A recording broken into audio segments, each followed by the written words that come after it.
resources, dependencies, and constraints are entered into the scheduling tool to create the project schedule model for the project. The result is project schedule. এরপরে এই পেজটা যখন আপনার করা হয়ে যাবে, দেখেন এখান থেকে এতটুকু, তারপরে এখান থেকে একটা চমৎকার এক পেজের ভিতরে নিয়ে আসা হলো যে প্রজেক্ট শিডিউল ম্যানেজমেন্টের যে বিষয়গুলো আসছে সেটা কোথা থেকে, যে শিডিউলিং একটা মেথড, এই মেথডের ভিতরে যেমন আমরা বলি যে ক্রিটিক্যাল পাথ মেথড, শিডিউলিং মেথডটা কি একটা ক্রিটিক্যাল পাথ মেথড। এই শিডিউলিং মেথডের ভিতরে বা ক্রিটিক্যাল পাথের ভিতরে বা এখানে যদি বলি যে অ্যাজাইল অ্যাপ্রোচের ভিতরে, তাহলে কোন জিনিসটি ঢুকবে, বিভিন্ন রকমের ইনফরমেশন আসতে হবে। সেই ইনফরমেশন ইনফরমেশন গুলোকে প্রজেক্ট ইনফরমেশনের ভিতরে কি থাকে, যেমন আমরা বলি যেমন WBS work breakdown structure, activities, resources, durations, dependencies, constraints, calendars, milestones, lags, leads, অর্থাৎ এই সমস্ত শব্দগুলো কিন্তু নিয়ে আমরা শিডিউল ম্যানেজমেন্টে আলোচনা করব। ওইগুলো হলো প্রজেক্ট স্পেসিফিক ডাটা। ওই ডাটাগুলো আসবে, ডাটাগুলো এসে এটার ভিতরে যখন দেব শিডিউলিং টুল, বিভিন্ন রকমের টুল থেকে শিডিউলিং মডেল আসবে, সেখান থেকে একটা আউটপুট হিসেবে প্রজেক্ট শিডিউলটা তৈরি হয়ে যায়। তো প্রজেক্ট শিডিউলটা যখন আমরা আমাদের ক্ষেত্রে আমরা দেখেছি যে অ্যাক্টিভিটি লিস্ট, দেখেন বার চার্ট, নেটওয়ার্ক ডায়াগ্রাম। তো নেটওয়ার্ক ডায়াগ্রাম না হলো অ্যাক্টিভিটি লিস্ট এবং বার চার্ট, এই দুটো জিনিস কিন্তু আমাদের সাথে আইটিসিআই গুলো একেবারে রেগুলার, তারা এই দুটো জিনিস কিন্তু ফলো করে এবং তাদের যে রিপোর্ট বা তাদের যে কাজ, সেই ক্ষেত্রে কিন্তু এই জিনিসটা পুরোটাই আছে। তো যাই হোক, এখান থেকে যে কথাটি আমরা শেয়ার করতে চাইছি সেটা হলো এরপরের এই একটা জায়গা, এটাও কিন্তু একটু দেখার দরকার আমার যেটা মনে হয়, যে এগুলো কিন্তু আগের এডিশনটাতে অর্থাৎ 5th এডিশনে এই সমস্ত কথাগুলো ছিল না। একবারে সরাসরি আমরা ওই প্রসেসের যে বর্ণনা আছে সেই বর্ণনায় চলে যেতাম। তো এখানে trends and emerging practices in project schedule management. তো প্রজেক্ট শিডিউল ম্যানেজমেন্টের যে প্র্যাকটিস সেটা কোথায় কোথায় আছে, এখানে আমরা iterative scheduling with backlog and on demand scheduling, এই সমস্ত যে কথাগুলো আছে, যেমন iterative scheduling with backlog, this is a form of rolling wave planning. So rolling wave planning based on adaptive life cycles such as project agile approach or for project management এই ক্ষেত্রে ব্যবহৃত হবে। তারপরে অন ডিমান্ড শিডিউলিং এই সমস্ত জায়গায়, and finally tailoring considerations, এই প্রসেসটা যখন আমরা টেইলর করি, টেইলর কোন কোন ক্ষেত্রে হবে, টেইলর ক্ষেত্রে হতে পারে লাইফ সাইকেল অ্যাপ্রোচে, হতে পারে রিসোর্স অ্যাভেলেবিলিটির ক্ষেত্রে টেইলরিং হতে পারে প্রজেক্ট ডাইমেনশনস, টেকনোলজি ট্রান্সফার, এবং লাস্টলি যে কথাটি এসছে যে considerations for agile and adaptive এনভায়রনমেন্টে গেলে এটা কোনটা কিভাবে এটা কাজে লাগতে পারে অ্যাডাপটিভ অ্যাপ্রোচে। এখন কিন্তু আমাদের প্রজেক্ট ম্যানেজমেন্টে অ্যাডাপটিভ অ্যাপ্রোচটা কিন্তু অনেক বেশি। তো adaptive approaches use short cycles to undertake work, review the results and adapt as necessary. These cycles provide rapid feedback on the approaches and suitability of deliverables, and generally manifest as iterative scheduling and on-demand tool-based scheduling as discussed in the section key trends of the emerging এই। তো এখান থেকে যে জিনিসটি দেখালাম, অর্থাৎ একটা knowledge area যখনই পাবো তখন এরকম 4 থেকে 5 পৃষ্ঠার ভিতরে ওই নলেজ এরিয়ার সর্বশেষ যে সংযোজনী যে কথাগুলো আছে সেটা। এর পরের যখন আমরা যাব, অর্থাৎ প্রত্যেকটা যেমন শিডিউল ম্যানেজমেন্ট নিয়ে কোন জিনিসগুলো একেবারে পড়তেই হবে, আমরা একটু পরেই চলে যাব। দেখেন এখানে 3টা সেন্টেন্সের কথা, এই 3টা সেন্টেন্স এর আগের দিনও বলেছিলাম এই বইটা কিভাবে পড়ার। এই 3টা সেন্টেন্স, একটা হলো প্ল্যান শিডিউল ম্যানেজমেন্ট বলতে আমরা কি বুঝি, যেমন কথাটা হলো যে plan schedule management is the process of establishing the policies, procedures and documentation for planning, developing, managing, executing and controlling the project schedule. এটা করলে কি হয়, অর্থাৎ সকল প্রসেস গুলো 3টা সেন্টেন্সে। কি benefits of this process is that it provides guidance and direction on how the project schedule will be managed throughout the project, and third thing, the process is this process is performed once or at predefined periods. এর পরের যে কাজটি সেটা হলো একটু schedule ম্যানেজমেন্টের চেহারাটা একটু দেখি, যে শিডিউল ম্যানেজমেন্টের কিভাবে আসলো। ইটো ইটো এক সময় আমরা মুখস্থ করতাম, এখন বারবার বলছি, এখন কিন্তু এটা মুখস্থ করার দরকার নেই। আপনি তারপরও আমরা একটু দেখবো, কারণ নতুন কিছু টার্মিনোলজি এখানে এসছে। এখানে আমরা কি চাই? Plan schedule management. Ultimate our target is to get the schedule management plan. তো শিডিউল ম্যানেজমেন্ট প্ল্যান পাওয়ার জন্য আমাকে ইনপুট হিসেবে দিতে হয়, দেখেন টার্মিনোলজি গুলো পরিচিত কিনা। যেমন আমরা প্রজেক্ট চার্টারের কথা, সেটা একবার চার্টার ডেভেলপ করেছি, সো উই হ্যাভ চার্টার, সেই চার্টারটাকে ইনপুট হিসেবে দিলাম। প্রজেক্ট ম্যানেজমেন্ট প্ল্যান, এই প্ল্যানের ভিতরে অনেকগুলো প্ল্যানিং ডকুমেন্ট আছে, তার ভিতরে documents are needed, you don't need it to memorize it. EF and OPF, কোন পদ্ধতিতে যেতে হবে, expert judgement and data analysis meeting, এই তিনটার ভিতরে আপনি এক্সপার্ট জাজমেন্ট, সহজ কথা, এই রিলেটেড যিনি এক্সপার্ট, এক্সপার্ট জাজমেন্ট কিন্তু 25টি জায়গার ভিতরে এক্সপার্ট আছে আউট অফ 49। তো 49 এর এক্সপার্ট জাজমেন্ট, সব এক্সপার্ট জাজমেন্টের একই ডেফিনেশন না। এই এক্সপার্ট যে এই জিনিসটি জানে। মিটিংস এর কথা হলো এই আলোচনাতে এই বিষয়গুলো হবে। এখানে নতুন একটা শব্দ এসেছে, ডেটা অ্যানালাইসিস। তাহলে ডেটা অ্যানালাইসিস টুলস এন্ড টেকনিক্সটা কি, সেই জিনিসটা আমরা একটু দেখব। এর পরের যে জায়গাটি কেমনে পড়বো, জাস্ট আমি পড়াটা দেখাচ্ছি। এরপরে এই যে টুলসটা আছে দেখেন, এইখানে কিন্তু এই যে project management plan schedule management, এর ইনপুট হিসেবে একটা হলো ডেভেলপ প্রজেক্ট চার্টার। মানে কি আসলে, তো ওই যে একটু আগে যে প্রজেক্ট চার্টার যেটা বলছিলাম, ওই project charter that is also coming from the develop project charter. So project charter এইটা এই রকমের চিত্র দিয়ে প্রজেক্ট ম্যানেজমেন্ট প্ল্যান, এবং এই আকারের যে চিত্র সেটা হলো দুটা জিনিস, এন্টারপ্রাইজ ইএফ এবং ওপিএ, এটা দিয়ে যে জিনিসটা আসে সেটা হলো প্রজেক্ট ম্যানেজমেন্ট প্ল্যান। আমি এইটা দিয়ে এরপরের যে গুলো আছে এইগুলো নিয়ে আলোচনার করার কোনো দরকার আছে বলে স্যার আমি মনে করি আগের না। আগের প্রশ্নটা যদি স্যার একটু দেওয়া যায় কিনা স্যার, স্কেজুয়াল জি, ম্যানেজমেন্ট কোথায়? এটা আরেকটু করে স্যার।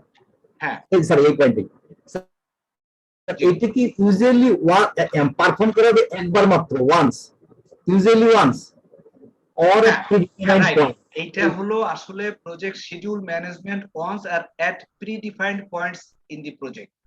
এই শিডিউল ম্যানেজমেন্টটা একবার হবে, এইটাই হলো একবার হবে, বা predefined points in the project, বা প্রজেক্টের একটা জায়গায় গিয়ে বলতে হবে যে এরকম আমরা 1 বছর পরে বা 6 মাসের পরে বা অমুক কাজটা যখন হবে তখন গিয়ে এটা করবো। একেবারে প্রতিনিয়ত যে এটা পরিবর্তন করা যাবে তা কিন্তু না, এটাও একটা ইম্পর্টেন্ট জিনিস। মানে স্যার প্রশ্নটা যদি একবার বা মাল্টিপল টাইম করা যায়, এইরকম প্রশ্নের ক্ষেত্রে অ্যান্সারটা কি ওয়ান্স কনসিডার করবো আমরা, না মাল্টিপল টাইম পরিবর্তন করা যেতে পারে, ওটাকে বিবেচনা করার সুযোগ থাকে অরের মাধ্যমে?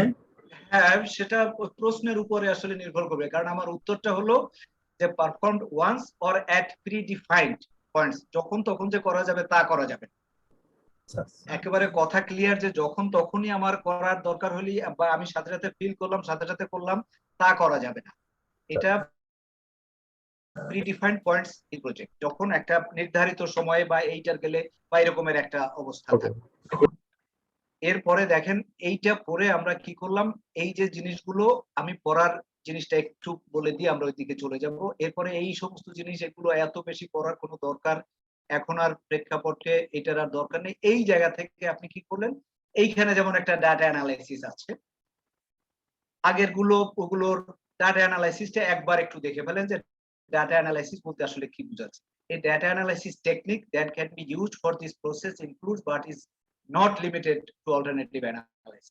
Alternative analysis can include determining which schedule methodology to use or how to combine various methods on the project. It can also include determining how detailed the project needs to be, the duration of the webs for rolling web planning and how often. এইখান থেকে ধরেন এই একটা করলাম, এরপরে schedule management plan এর ভিতরে যে এগুলোর ভিতরে আর খুব গিয়ে মাথা ব্যথা দরকার নেই, কারণ পড়ার আরো অনেক জিনিস আছে, সেই জিনিসে যাব। তার মানে এখানে দেখালাম কোনটা, যে একটা প্রসেস যখন করলাম সেই প্রসেসের, যেমন এর পরের এক্সাম্পল, যেমন ডিফাইন অ্যাক্টিভিটিস আপনি পড়বেন, এই ফার্স্ট 3 সেন্টেন্স, 3টা সেন্টেন্সে কি, প্রথম সেন্টেন্সটা হলো ওইটা বলতে আসলে কি বুঝি, ওইটার বেনিফিটটা কি লাগে, 2বার পড়বেন 3বার পড়বেন, নিজের সাথে মিলাবেন।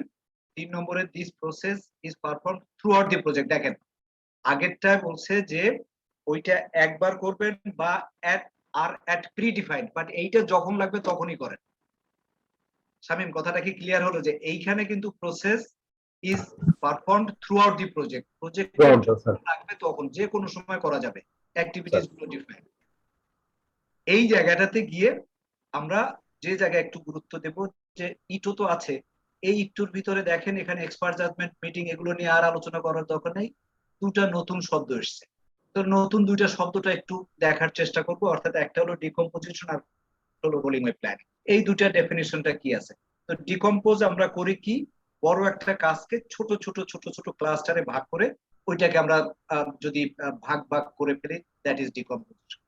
রোলিং ওয়েভ প্ল্যানিং বলতে কি হলো যে এটার চিত্র দিয়েই আমরা দেখাবো। রোলিং ওয়েভ প্ল্যানিং দেখেন, এরপরে আউটপুটে কি আছে একবার একটু দেখে যান, মুখস্থ করার কোনো প্রশ্নই আসে না, সুযোগও নাই।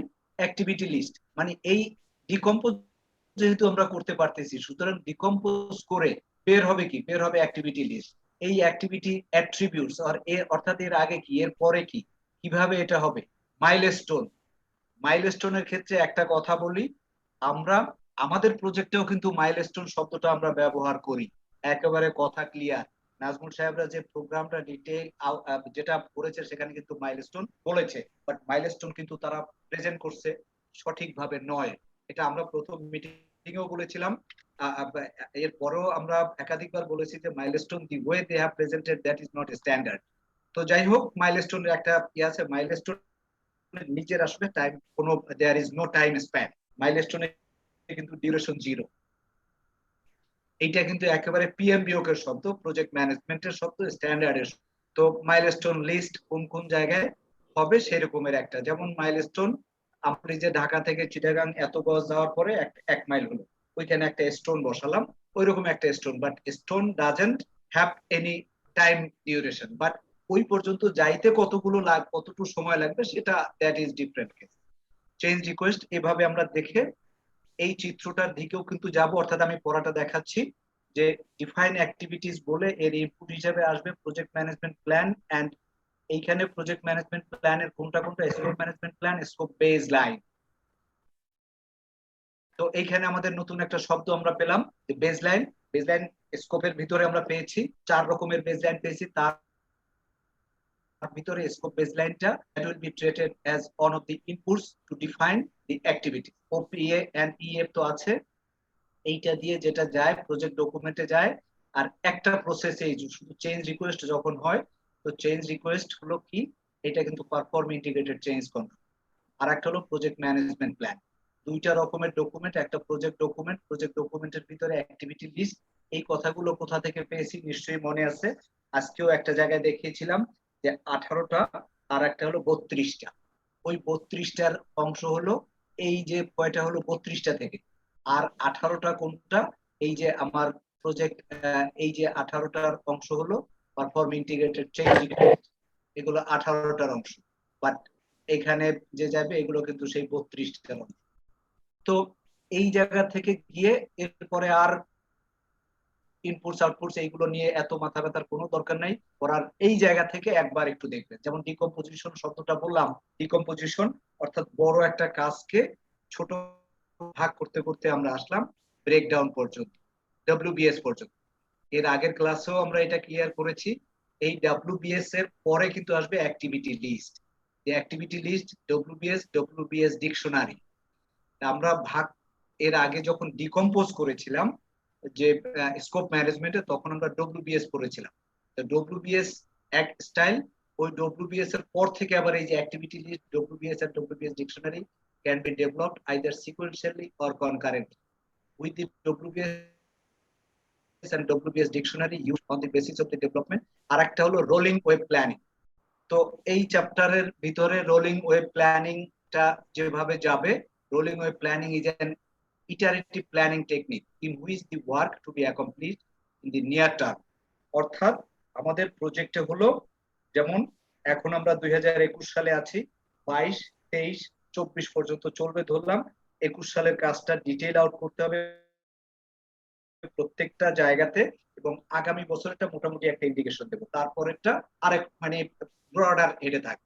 অর্থাৎ 3 বছরের প্রজেক্ট, থার্ড ইয়ারে ধরলাম যে ট্রাভেলে কত টাকা খরচ আছে, ওই বরাদ্দটাই রাখলাম। সেকেন্ড ইয়ারের ক্ষেত্রে বললাম যে ওই বছরে 5টা দেশে যাওয়া হবে। আর এই বছর যেটা সেইটা ডিটেইল প্ল্যান আউট করতে হবে যে এটা এই কাজগুলো কিন্তু আমরা মোটামুটি বিদেশ যাওয়ার জন্য করে থাকি, বা এটা অনেক ক্ষেত্রেই আছে, সব জায়গাতেই আছে।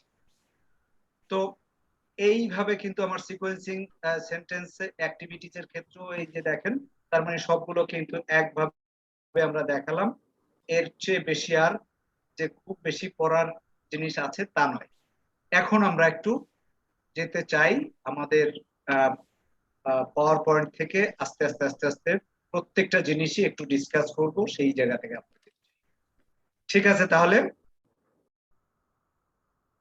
যখন আপনি পড়বেন পড়ার সময় একটু টাইম এবং ক্লিয়ার, আমি দেখেছি যে এই পড়ার জন্য একটা চ্যাপ্টার পড়ার জন্য সেকেন্ড আপনি ফার্স্ট টাইম পড়ার জন্য তখন ওইখান থেকে বই থেকে যদি যান ওই জিনিসগুলো পড়েন, তাহলে 3 থেকে 4 ঘন্টা সময় লাগবে একেবারে কথা ক্লিয়ার একটা চ্যাপ্টার। খুব মাইনরলি খুব বুঝে শুনে মোটামুটি ভাবে লিঙ্ক আপ করে 3 থেকে 4 ঘন্টা পড়লে এই রকমের একটা বড় চ্যাপ্টার হবে। পরের চ্যাপ্টারে কি এত সময় লাগবে?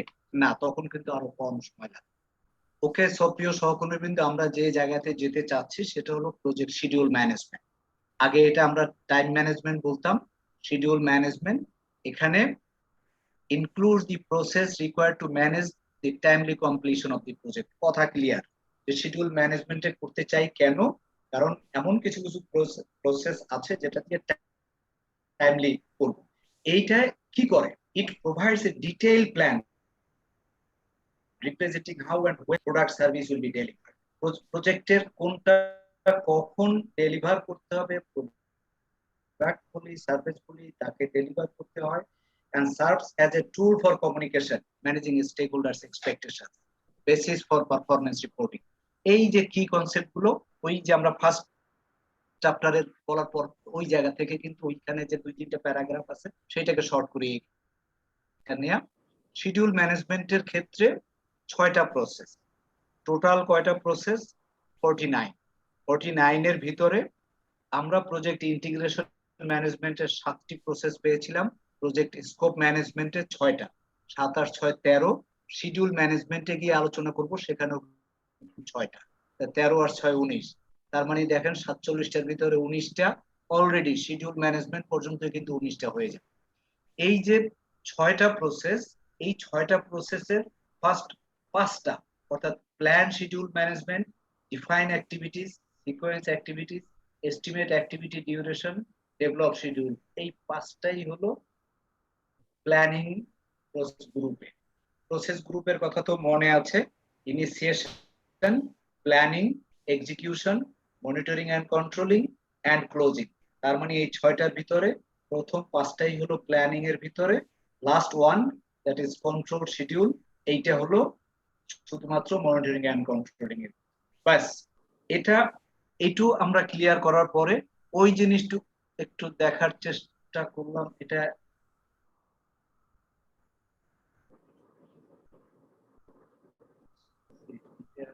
স্লাইড থেকে দেখাতে হবে, না এটা আসবে।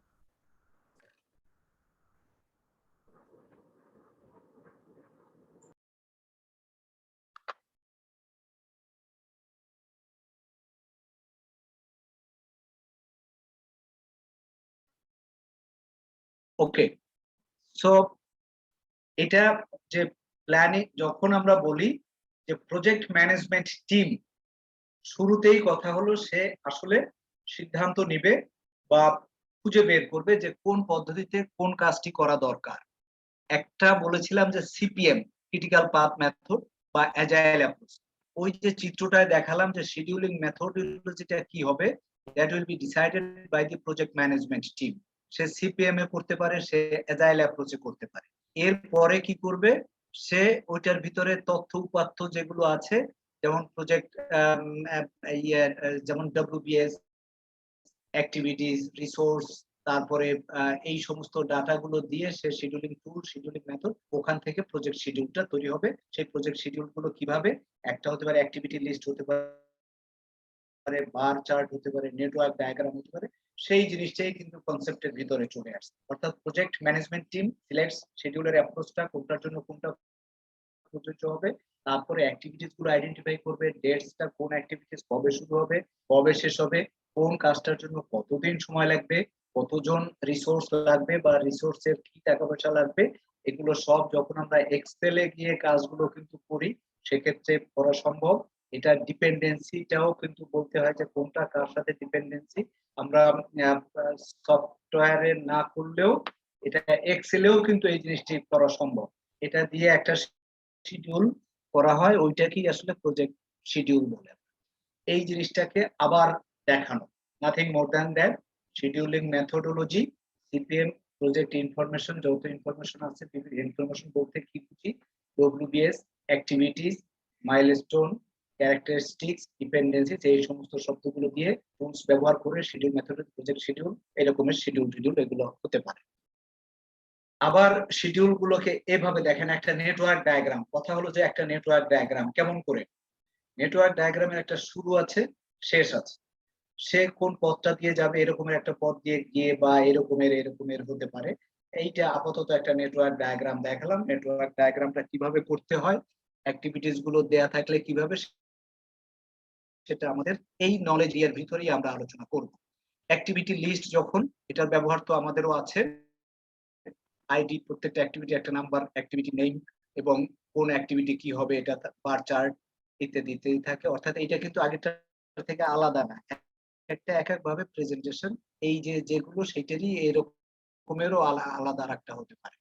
এখন আমরা শুরুতে যখন বলেছিলাম যে ঠিক আছে, যে আমরা যখন এই পদ্ধতিতে আলোচনা করি তখন ট্রেন্ডস এন্ড এমার্জিং প্র্যাকটিসেস, তো এখানে দুটো প্রসেসের কথা আমরা বলেছিলাম, নিশ্চয়ই আপনার মনে আছে। একটা হলো ইটারেটিভ শিডিউলিং উইথ ব্যাকলগ, যেখানে আরেকটা হলো অন ডিমান্ড শিডিউলিং। তো iterative, this is a form of rolling wave planning. Rolling wave planning অর্থাৎ যেতে থাকবে, আস্তে আস্তে আস্তে আস্তে আবার গিয়ে ঘুরে ঘুরে আসবে সেই জায়গা থেকে। This is a form of rolling wave planning based on adaptive life cycles such as the agile approach for product development. তো agile approach এ এটা গিয়ে এরপরে আমরা এরকমের আবার গিয়ে টেস্ট বিল্ড করে টেস্ট করলাম। এখান থেকে যদি দেখি যে এই প্রসেস কমপ্লিট হয়ে গেছে, ইটারেশন 1 কমপ্লিট হলো, তারপরে ইটারেশন 2 তে যাই। যদি দেখি যে না এটা কমপ্লিট হয়নি, তখন আবার এইভাবে ঘুরি, এইটাকে আমরা ইটারেশন বলি। তো যাই হোক, ইটারেটিভ শিডিউলিং উইথ ব্যাকলগ, যেটা appropriate for widespread and growing use of adaptive life cycle, it welcomes change throughout the development life cycle. এবং এইটা কিন্তু ছোট ছোট ছোট ছোট ইটারেশনে ভাগ করে এই কাজটি করা হয়। আমরা অন শিডিউলিং যখন বলেছিলাম, এটাও ওই আগের যে একেবারে ফার্স্ট যে 2-3টা পেজের ভিতরে দিস অ্যাপ্রোচ একটা কানবান সিস্টেম। আমাদের দেশে অবশ্য কানবান সিস্টেম এই নামেও খুব একটা বেশি নেই, তো তারপরও এটা গ্লোবাল সিস্টেমে আমরা যেহেতু সেই সিস্টেমের সাথে বিএনপি ইজ গ্লোবাল, সেইখান থেকে কানবান সিস্টেম। তো কানবান সিস্টেমটা মূলত জাপান থেকেই এটা এসছে। তো is based on the theory of constraints and pool-based scheduling concepts. এখানে on-demand scheduling does not rely on the schedule that was deployed previously. এটা আগে যেটা করছি সেটা না, বরং এই মুহূর্তে আমার যেটা আছে সেইটা নিয়েই আমি কাজ করতে থাকি। এবং আগের যেটা কথা আছে সেটা ঠিক আসলে আমি কাজ করতে পারবো না। আমাদের ক্ষেত্রে অনেক প্রজেক্টের ক্ষেত্রেই এরকমের দেখানো হয় যে ওইটা ডিজাইন করা আছে, সুতরাং ওই পার্টি না আসলে এইটা হবে না, সুতরাং আরেকটা গ্রুপ বসে থাকে। তা কিন্তু না, এই সুযোগটা কিন্তু এই কানবান সিস্টেমে বা অন ডিমান্ড শিডিউলিং এ থাকে না। এটা কিন্তু যতটুকু আছে ততটুকু নিয়ে আমাকে কাজ করতে হয়। এটা দিয়ে ব্যাকলগ সৃষ্টি করে এখান থেকে মোটামুটি যায়। এইটার একটু ডিটেইলস আমরা যদি দেখি তাহলে ওই যে সেকেন্ড পেজটা আছে ওখান থেকে আরেকটু ডিটেইলস হয়ে যাবে। এরপরের যেটা আমরা টেইলরিং কনসিডারেশনস, এখনো কিন্তু আমরা ওই যে ফার্স্ট চ্যাপ্টার গুলোর ভিতরে আছি। এখানে project is unique. The project manager may need to tailor the way project schedule management process are applied. Tailor, তো টেইলর করতে গেলে কোন কোন বিষয়গুলো বিবেচনায় নেই, একটা হলো যেমন লাইফ সাইকেল অ্যাপ্রোচ। তো নরমাল লাইফ সাইকেলে তো আমরা এরকম ভাবে পেয়েছি যে ইনিশিয়েশন, প্ল্যানিং, এক্সিকিউশন এবং আমার ক্লোজিং, এরকমের একটা লাইফ সাইকেল হচ্ছে আমাদের। বাট ওই সব ক্ষেত্রেই যে ওই রকমের হবে তা কিন্তু না। মোস্ট অ্যাপ্রোপ্রিয়েট লাইফ সাইকেল আমার এক একটা প্রজেক্ট এক এক রকমের, এই প্রজেক্টের জন্য কোনটা কোন ভাবে হয়, যেটা আমরা ফার্স্ট চ্যাপ্টারেও কিন্তু আমরা দেখিয়েছিলাম।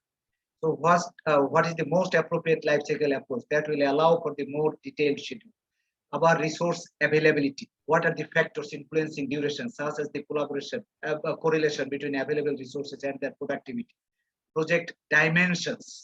একটা কিন্তু যে how will the presence of project complexity, technological uncertainty, তারপরে product novelty, pace, or project tracking, such as earned value. এই earned value আমরা এর পরে করব। তো impact the desired level of control, technology support, কোন জায়গায় কোনটা আছে সেই যে আস্তে আস্তে আমরা দেখতে থাকবো।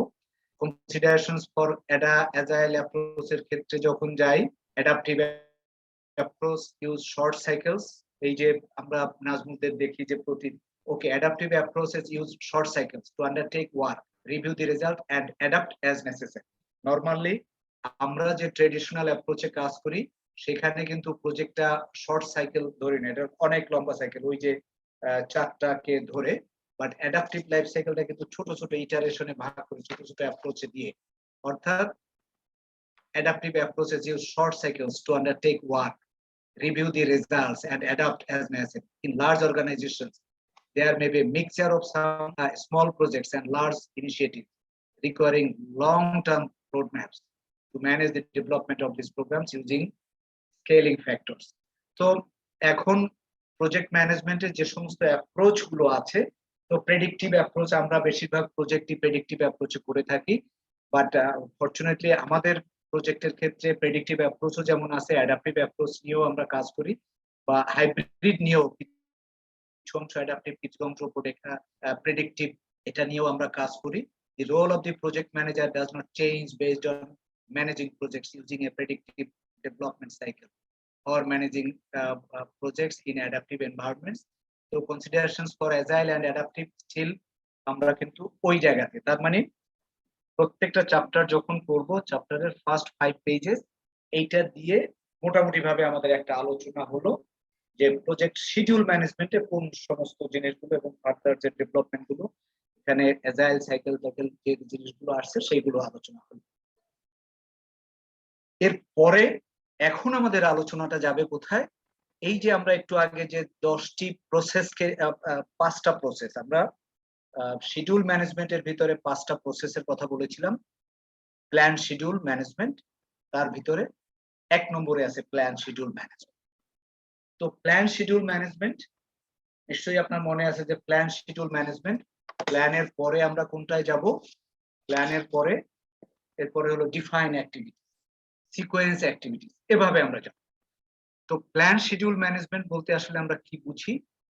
Plan schedule management is the process of establishing the policies, procedures, and documentation for planning, developing, managing, executing, and controlling the project schedule. It provides guidance and direction on how the project schedule will be managed throughout the project. এটা যে বারবার করব তা কিন্তু নয়, এটা আমরা একবারই করব, বা এক প্রিডিফাইন্ড অর যে কোনো একটা সময় নির্ধারণ করে যে ঠিক আছে 6 মাস পরে বা 9 মাস পরে বা এই রকমের অবস্থা যখন সৃষ্টি হবে তখন যদি লাগে তখন সেইটাকে আমরা পরিবর্তন যা কিছু লাগে সেই কাজটি আমরা শেষ করি। তো এটা যখন আলোচনা করেছিলাম যে প্ল্যান শিডিউল ম্যানেজমেন্ট, দেখেন plan schedule management ultimately we will get A schedule management plan and the tools and techniques that we will use here, that is the expert judgment, data analysis, and meetings. তো expert judgement এবং meetings এর কথা কিন্তু আমরা clear করেছি যে এই দুইটা জিনিস, এক্সপার্ট মানে রেলিভেন্ট এক্সপার্ট, মিটিং যেগুলো হবে এক একটা মিটিং এ এক একটা গ্রুপ, তার মানে যে সব মিটিং এ একই গ্রুপ থাকবে তা কিন্তু নয়। ডাটা অ্যানালাইসিস করবো আর ইনপুট হিসেবে এই জিনিসগুলো থাকবে, বেশিরভাগ ইনপুট।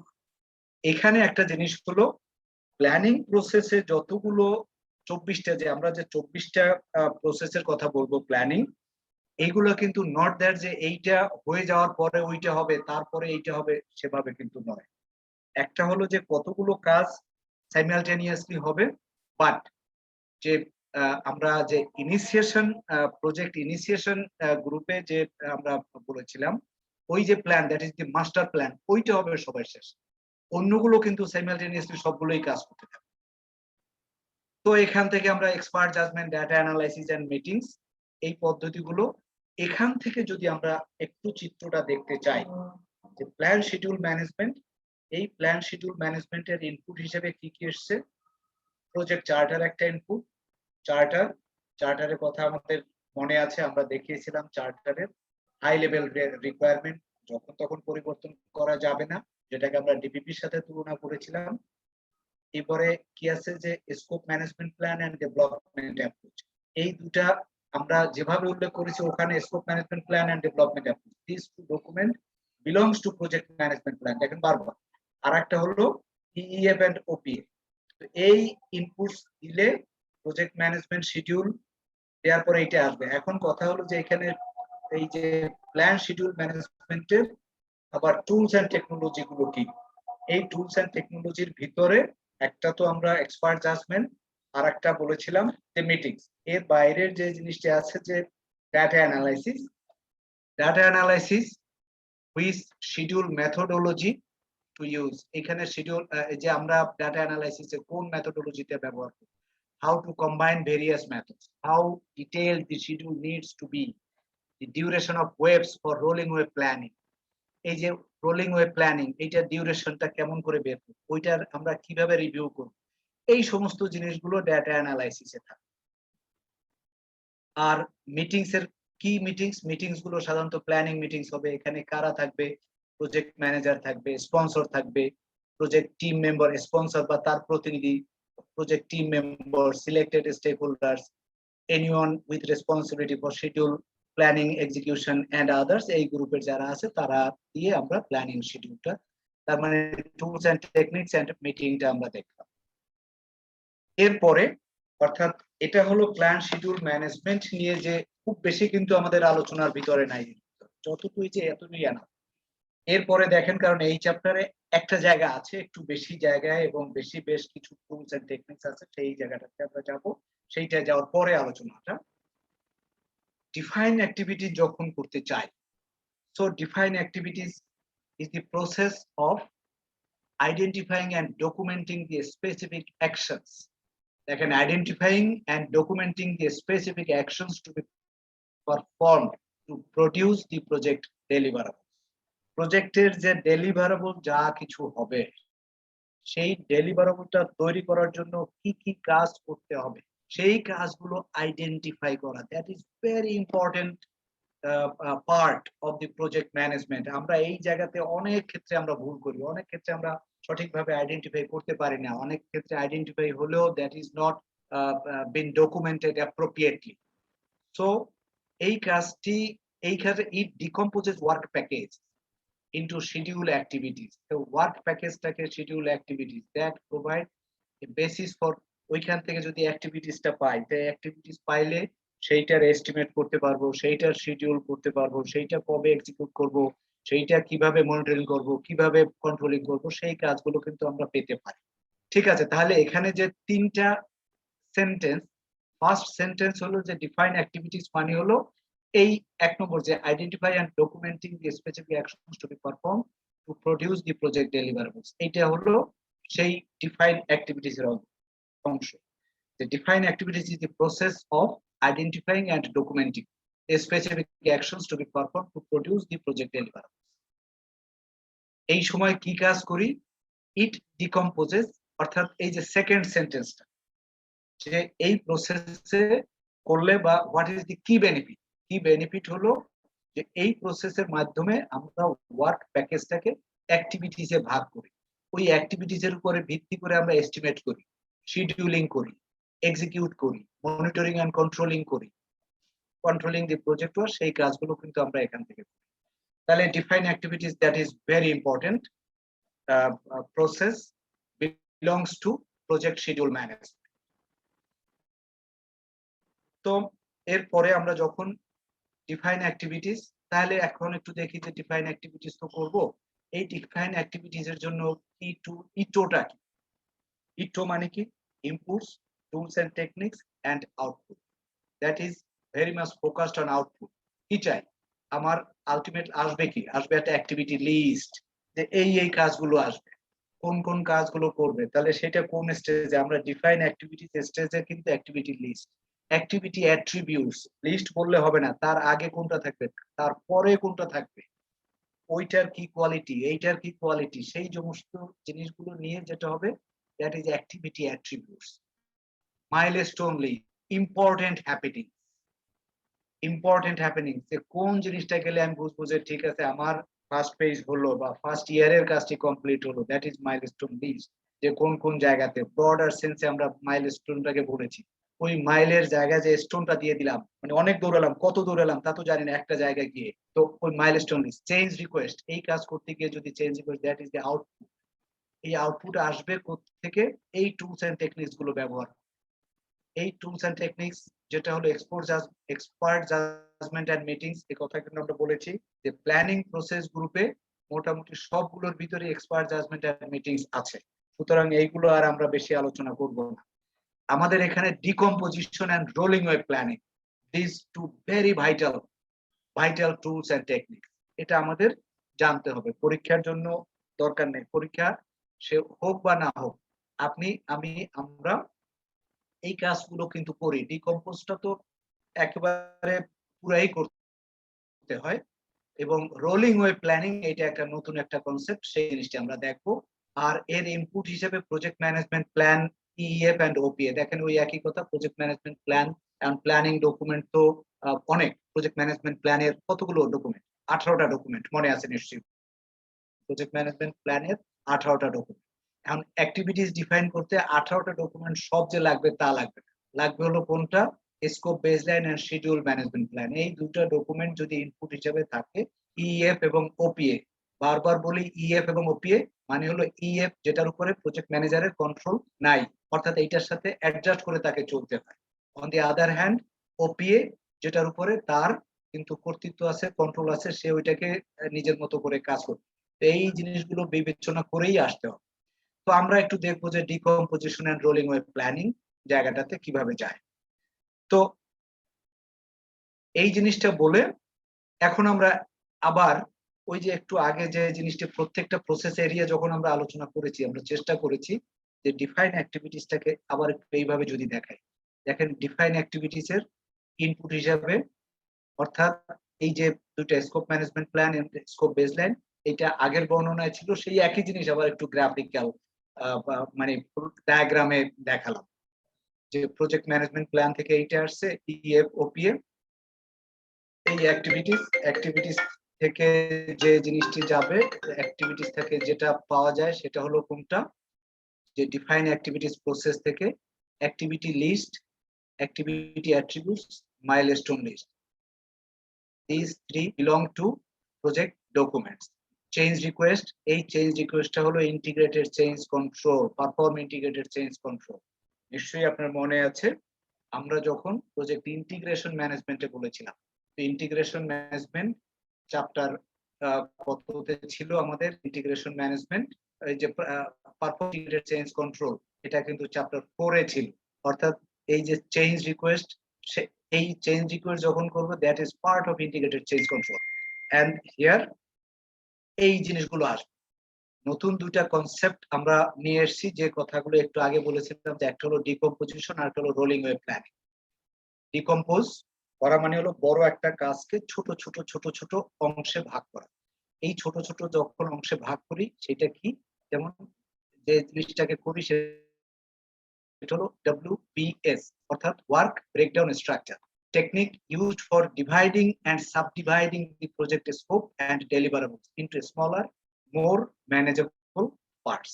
এটা কিন্তু আমরা স্কোপ ম্যানেজমেন্টেও যখন দেখিয়েছিলাম, যে ছকে বা ওই যে স্টেপ বাই স্টেপে ওয়ার্ক ব্রেকডাউন, ওইটাই ডিকম্পোজ, মানে ওইটাই ছোট ছোট ছোট ছোট অংশে আমরা ভাগ করে নিয়ে আসছি। আর রোলিং ওয়েভ প্ল্যানিং, এটা যেমন একটু আগে আমরা ওই টুলস এন্ড টেকনিক্স এর ক্ষেত্রে এই দুটার কথা বলেছিলাম, যে decomposition and rolling wave planning. তো rolling wave planning is an iterative planning, it is a form of progressive elaboration. Progressive elaboration কখন হয়, during early planning, when information is less visible, may be decomposed to a known level of detail. As more is known about the upcoming events in the near term, work package can be decomposed into activities. তার মানে work প্যাকেজটা আবার decompose করে সেখান থেকে activities আকারে যায়। তো যাই হোক, এখন আমরা একটু দেখি যে রোলিং ওয়েভ প্ল্যানিং জিনিসটা আবার দেখি যে রোলিং ওয়েভ প্ল্যানিং এ কি আছে। A project management methodology in which near-term activities are planned in details, while future activities are planned in high level. যে কথাটি আমরা বলেছিলাম যে 2021, 22, 23 তিন বছরে কাজ হবে। 21-এরটা আমি ডিটেইল করব, 22-এরটা মোটামুটি ইন্ডিকেশন দিব, 23-এরটা শুধুমাত্র 22 মানে বাজেটটা থাকলো। এরপরে ওই অনুযায়ী আমি আবার এখনকারটা ডিটেইল আউট করলাম, ভবিষ্যতেরটা মোটামুটি একটা, ফিউচার যেটা করবো সেইটা তো ফিউচারের মোটামুটি একটা হাই লেভেল, ওই যে এর আগে ট্রেনিং এর কথাটা দিয়ে এরকম বললাম, এইটারই আসলে বাস্তব অবস্থা। মোস্তাক স্যার এই নিয়ার টার্ম আর ফিউচার দুটোর মধ্যে গ্যাপটা কি টাইমের গ্যাপ না অন্য কোনো ইস্যু আছে? এটা আসলে আমরা যেভাবে ডিফাইন করি, এখন আমার প্রজেক্টটা যদি 1 বছরের হয়, তাহলে 1 বছরের হলে আমি কি প্রথম 4 মাসকে আমি কারেন্ট বলি, তারপরের 4 মাসকে নিয়ার টার্ম বলি, তারপরের 4 মাসকে যদি ফিউচার, মানে এটা আসলে the way I will define, that is important thing. আমার 10 বছরের প্রজেক্ট, আমি 1 বছর ফার্স্ট ইয়ারটা আমি কারেন্ট এখন যেটা চলছে এইটা, এটা আসলে আবার নির্ভর করবে যে প্রজেক্টের ডিউরেশন, প্রজেক্টের কত বড়। এখন পদ্মা ব্রিজ প্রজেক্ট, এটা 10 বছরের 5-6 বছরের প্রজেক্ট, তো সুতরাং ওইটার কারেন্ট মানি যে একেবারে 6 মাস বা ওইটা দিয়ে হয়তো কারেন্টটা নাও হতে পারে, ওই কারেন্ট মানি হয়তো সেখানে হয়তো 2 বছর মিলে এক কারেন্ট হতে পারে। এটা আসলে রিলেটিভ অর্থেও কিন্তু নেওয়া যায় নাকি? তো এইভাবে একটা বইটা যে এরকম ভাবে একেবারে স্পেসিফিক কোনো সাজেশন দিয়ে দেয়া আছে তা কিন্তু না। আপনার প্রজেক্ট থেকে আপনি ডিফাইন করে নেন যে আপনার টাইম পিরিয়ডটা কিভাবে ধরবেন, কতটুকু আপনি কারেন্ট বলবেন, কতটুকু নিয়ার টার্ম বলবেন, কতটুকু ফিউচার বলবেন, দ্যাট ইউ উইল ডিফাইন। কারণটা হলো এটা হলো একটা স্ট্যান্ডার্ড, পিএমবিওকে একটা স্ট্যান্ডার্ড দিয়ে দেয়া আছে, আপনি আপনার মতো করে এটা অ্যাডপ্ট করে নিয়ে নেন, আপনার মতো করে এটাকে কাজটা করেন। ঠিক আছে, তাহলে রোলিং ওয়েভ প্ল্যানিং মোটামুটি কথা হলো এটাই, as the project progresses more information becomes available so that future activities can be planned in more detail. আমরা এই যে করোনা ভাইরাসের কথা এটা যদি বলি, এটা নিয়ে তো আর আমার 5 বছর 10 বছরের চিন্তা, হ্যাঁ এক রকমের থাকতে পারে যারা ওইখান থেকে আছে, বাট আমার তো এখন এই 1 বছরের ভিতরে এই 2 মাসে কি করব সেটা আগে বলি, পরের 2 মাসে কি করব সেটাকে নিয়ার টার্মে বলি, লাস্ট 2 মাসে কি করব সেটাকে ফিউচারে বলি, নাকি? মোটামুটি জিনিসটা ক্লিয়ার। এভাবে আমি স্যার স্যার ঠিক আছে, থ্যাংক ইউ স্যার। এইভাবে আপনি আপনার মতো করে নেবেন আর কি, মানে কাস্টমাইজ করুন। এই প্রোগ্রেসিভ ইলাবোরেশন জিনিসটাও ওই একই, more details are added to the project plan as more information becomes available while the project progress. এইটাই একই কথা, এই যে প্রোগ্রেসিভ ইলাবোরেশন। তার মানে আমরা দেখেন আলোচনা করতে গিয়ে যে দুটো শব্দ, যে rolling wave planning, progressive elaboration, বিভিন্ন ভাবে দেখলাম। এর পরের প্রসেসের জন্য milestone terminology is very clear, আপনারা আমার যে আন্ডারস্ট্যান্ডিং দ্যাট ইজ এনাফ। শুধুমাত্র আমাদের প্রজেক্টের ক্ষেত্রে একটা জায়গায়, ওইটা যখন ওই সাহেবরা যখন বলছিল তখনও আমরা ওই মিটিং এর ভিতরেও আমরা বলছিলাম যে মাইলস্টোনের ডেফিনেশনে কিন্তু মাইলস্টোন এর কিন্তু আসলে 0 টাইম পিরিয়ড থাকে। তো যাই হোক, এটা আমরা এখন করতেছি, বাট যখন সময় আসবে তখন এটার একটা মাইলস্টোন ওনরা ওইভাবে করেছে। এখানে একেবারে কথা ক্লিয়ার, বইতেও সব জায়গায় এবং ইন্টারন্যাশনাল প্র্যাকটিস ওইটা। Sorry, so milestone is an important event in the project timeline that has no duration, তার কোনো কিন্তু ডিউরেশন থাকবে না। সো অ্যাক্টিভিটি অ্যাট্রিবিউটস, একটা অ্যাক্টিভিটি তো বললাম যে একটা অ্যাক্টিভিটি, আর অ্যাক্টিভিটি কখন শুরু হবে কখন শেষ হবে, তার আগে কে তার পরে কে, এই জিনিসটাই অ্যাট্রিবিউটস বলতে, এই জিনিসটাই ডিটেইল আউট করে। যেমন অ্যাক্টিভিটিটাকে কি দিয়ে চিনবো, তারপরে এই যে অ্যাজাম্পশনস, এটার সাথে কোনো অ্যাজাম্পশনস আছে কিনা, কনস্ট্রেন্টস, প্রেডিসেসর কে, সাকসেসর কে, এটার সাথে রিসোর্স স্যার পারসন একটা কে, প্রশ্ন করা যাবে স্যার? অবশ্যই। আরে আপনি স্যার মাইলস্টোনের বিষয়টাতে স্যার বললেন যে that has no duration, right, এর একেবারে কথা ক্লিয়ার, একেবারে বইয়ের শব্দ এবং গ্লোবাল প্র্যাকটিস তাই। আমরা আমাদের যে এক্সেপশন যেটা আছে সেটা কিন্তু আমরা বলে দিচ্ছি। আমাদের প্রজেক্টে মাইলস্টোনের ডিউরেশন আছে, এটা আপনার মনে আছে নিশ্চয়ই। মূল মিটিংটাতে কিন্তু এটা আমিও অপোজ করেছিলাম, এটা ইও অপোজ করেছিল। না, এটা আসলে ছিল আমাদের contact management. Right management module যখন আমরা ডেভেলপ করতে গেলাম তখন ওই রাইট ডিকম্পোজ করে করা হয়েছিল, যে লাস্ট অ্যাক্টিভিটির ডিউরেশনটার সঙ্গে মাইলস্টোনের একটা কনফ্লিক্ট হচ্ছিল। পরে অবশ্য আমরা ওটাকে সেকশনাল কমপ্লিশনে নিয়ে গেছি। এখন আর মাইলস্টোন বলছি না, কারণ আমাদের ডকুমেন্টে আছে সব ডকুমেন্ট সেকশনাল কমপ্লিট। রাইট হ্যাঁ, এইটা আমার মনে পড়ছে, আপনি ওইটা আবার ক্লিয়ার করে সমাধানটা দেখাই দিচ্ছেন যে মাইলস্টোনে তাহলে যেহেতু জটিলতা হয় সুতরাং ওই কমপ্লিশনে নিয়ে আসছে। ঠিক আছে, তাহলে মাইলস্টোন অ্যাক্টিভিটি অ্যাট্রিবিউটস বলতে আমরা ওই সমস্ত শব্দগুলোকে বলি যে একটা অ্যাক্টিভিটিস হবে তার line, length, assumptions, constraints, activity identifier, কিভাবে করব, কি রিসোর্সফুল পারসন, এই সমস্ত শব্দগুলো দিয়ে যা আছে সেটা হলো অ্যাক্টিভিটি অ্যাট্রিবিউটস। এরপরে আমরা যখন এরপরে যে আমরা কয়টা প্রসেস তাহলে আলোচনা করলাম, schedule management belongs to 6 process. 6 process. একটা প্রথম প্রসেসটা আমরা যেভাবে আমরা দেখেছিলাম যে প্ল্যান শিডিউল ম্যানেজমেন্ট নিয়ে আলোচনা হলো। এরপরে আলোচনা হলো ডিফাইন অ্যাক্টিভিটি। তো ডিফাইন অ্যাক্টিভিটিস করে এরপরে কি সিকোয়েন্স অ্যাক্টিভিটিস। সিকোয়েন্স অ্যাক্টিভিটিস মানে হলো কার আগে কে কার পরে কে, এই জিনিসটি আমরা একটু দেখাবো। তো সিকোয়েন্স অ্যাক্টিভিটি যেমন এখানে বলি, এই যে সিকোয়েন্স করলো, এই যে টাস্ক এ টাস্ক বি সব যে এরকম ভাবে থাকবে তা না, বাট মোটামুটি ভাবে এরকমের একটা বিষয়, এ এরপরে বি তারপরে সি তারপরে ডি, অর্থাৎ টাস্কের একটা সিকোয়েন্স। তাহলে যে কোনো প্রজেক্টের আগে অ্যাক্টিভিটি আইডেন্টিফাই করবো এবং অ্যাক্টিভিটিগুলোকে কার পরে কে কার আগে কে। So sequence activities is the process of identifying and documenting. Identify করতে হবে, সাথে সাথে ডকুমেন্টও করতে হবে relationship among the project activities. It defines the logical sequence of project work to obtain the greatest efficiency given all project constraints. So এখন এইটা কখন করা হবে? The process is performed throughout the project. এইটা কিন্তু সিকোয়েন্সিং একেবারে, এটা এর আগে যেমন আমরা প্রথমটার ক্ষেত্রে বললাম যেটা একেবারে একবার করেন বা প্রি ডিফাইন্ড টাইমে করেন, এর পরেরগুলো বলেছিলাম যখন লাগবে তখন করবেন। এটাও সিকোয়েন্সিং অ্যাক্টিভিটি, যখন লাগবে তখন করেন, যে কোনো সময়। এটার ক্ষেত্রে কিন্তু কোনো বাধা নেই, পরিবর্তন সবকিছু আমরা করতে পারবো, কোনো অসুবিধা নেই। এটার ক্ষেত্রে সিকোয়েন্স অ্যাক্টিভিটিস এর ক্ষেত্রে এখানে একটা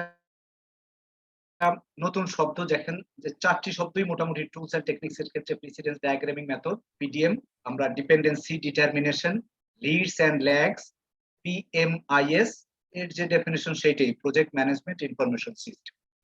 এই 4টা টুলস এন্ড টেকনিক্স ব্যবহার করব। এই টুলস এন্ড টেকনিক্স ব্যবহার করে যে আউটপুট আসবে সেটা হলো প্রজেক্ট শিডিউল নেটওয়ার্ক ডায়াগ্রাম, অর্থাৎ শিডিউল নেটওয়ার্ক ডায়াগ্রাম আর হলো কিছু অ্যাক্টিভিটিস এর আপডেট।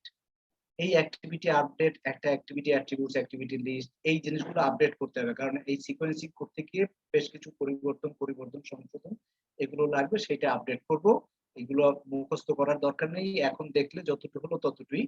তবে এই টুলস এন্ড টেকনিক্স এখানে যে 4টা বিষয় আছে এইটা একটু আমরা দেখার চেষ্টা করব যে প্রিসিডেন্স ডায়াগ্রামিং মেথড জিনিসটা কি, কিভাবে করে, ডিপেন্ডেন্সি ডিটারমিনেশন, ডিপেন্ডেন্সি 4 রকমের ডিপেন্ডেন্সি আছে, সেই ডিপেন্ডেন্সি গুলো কিভাবে করি সেই জিনিসগুলো আমরা একটু দেখব। তো দেখেন সিকোয়েন্স অ্যাক্টিভিটিস, এই হলো সিকোয়েন্স অ্যাক্টিভিটিস এর ইনপুট।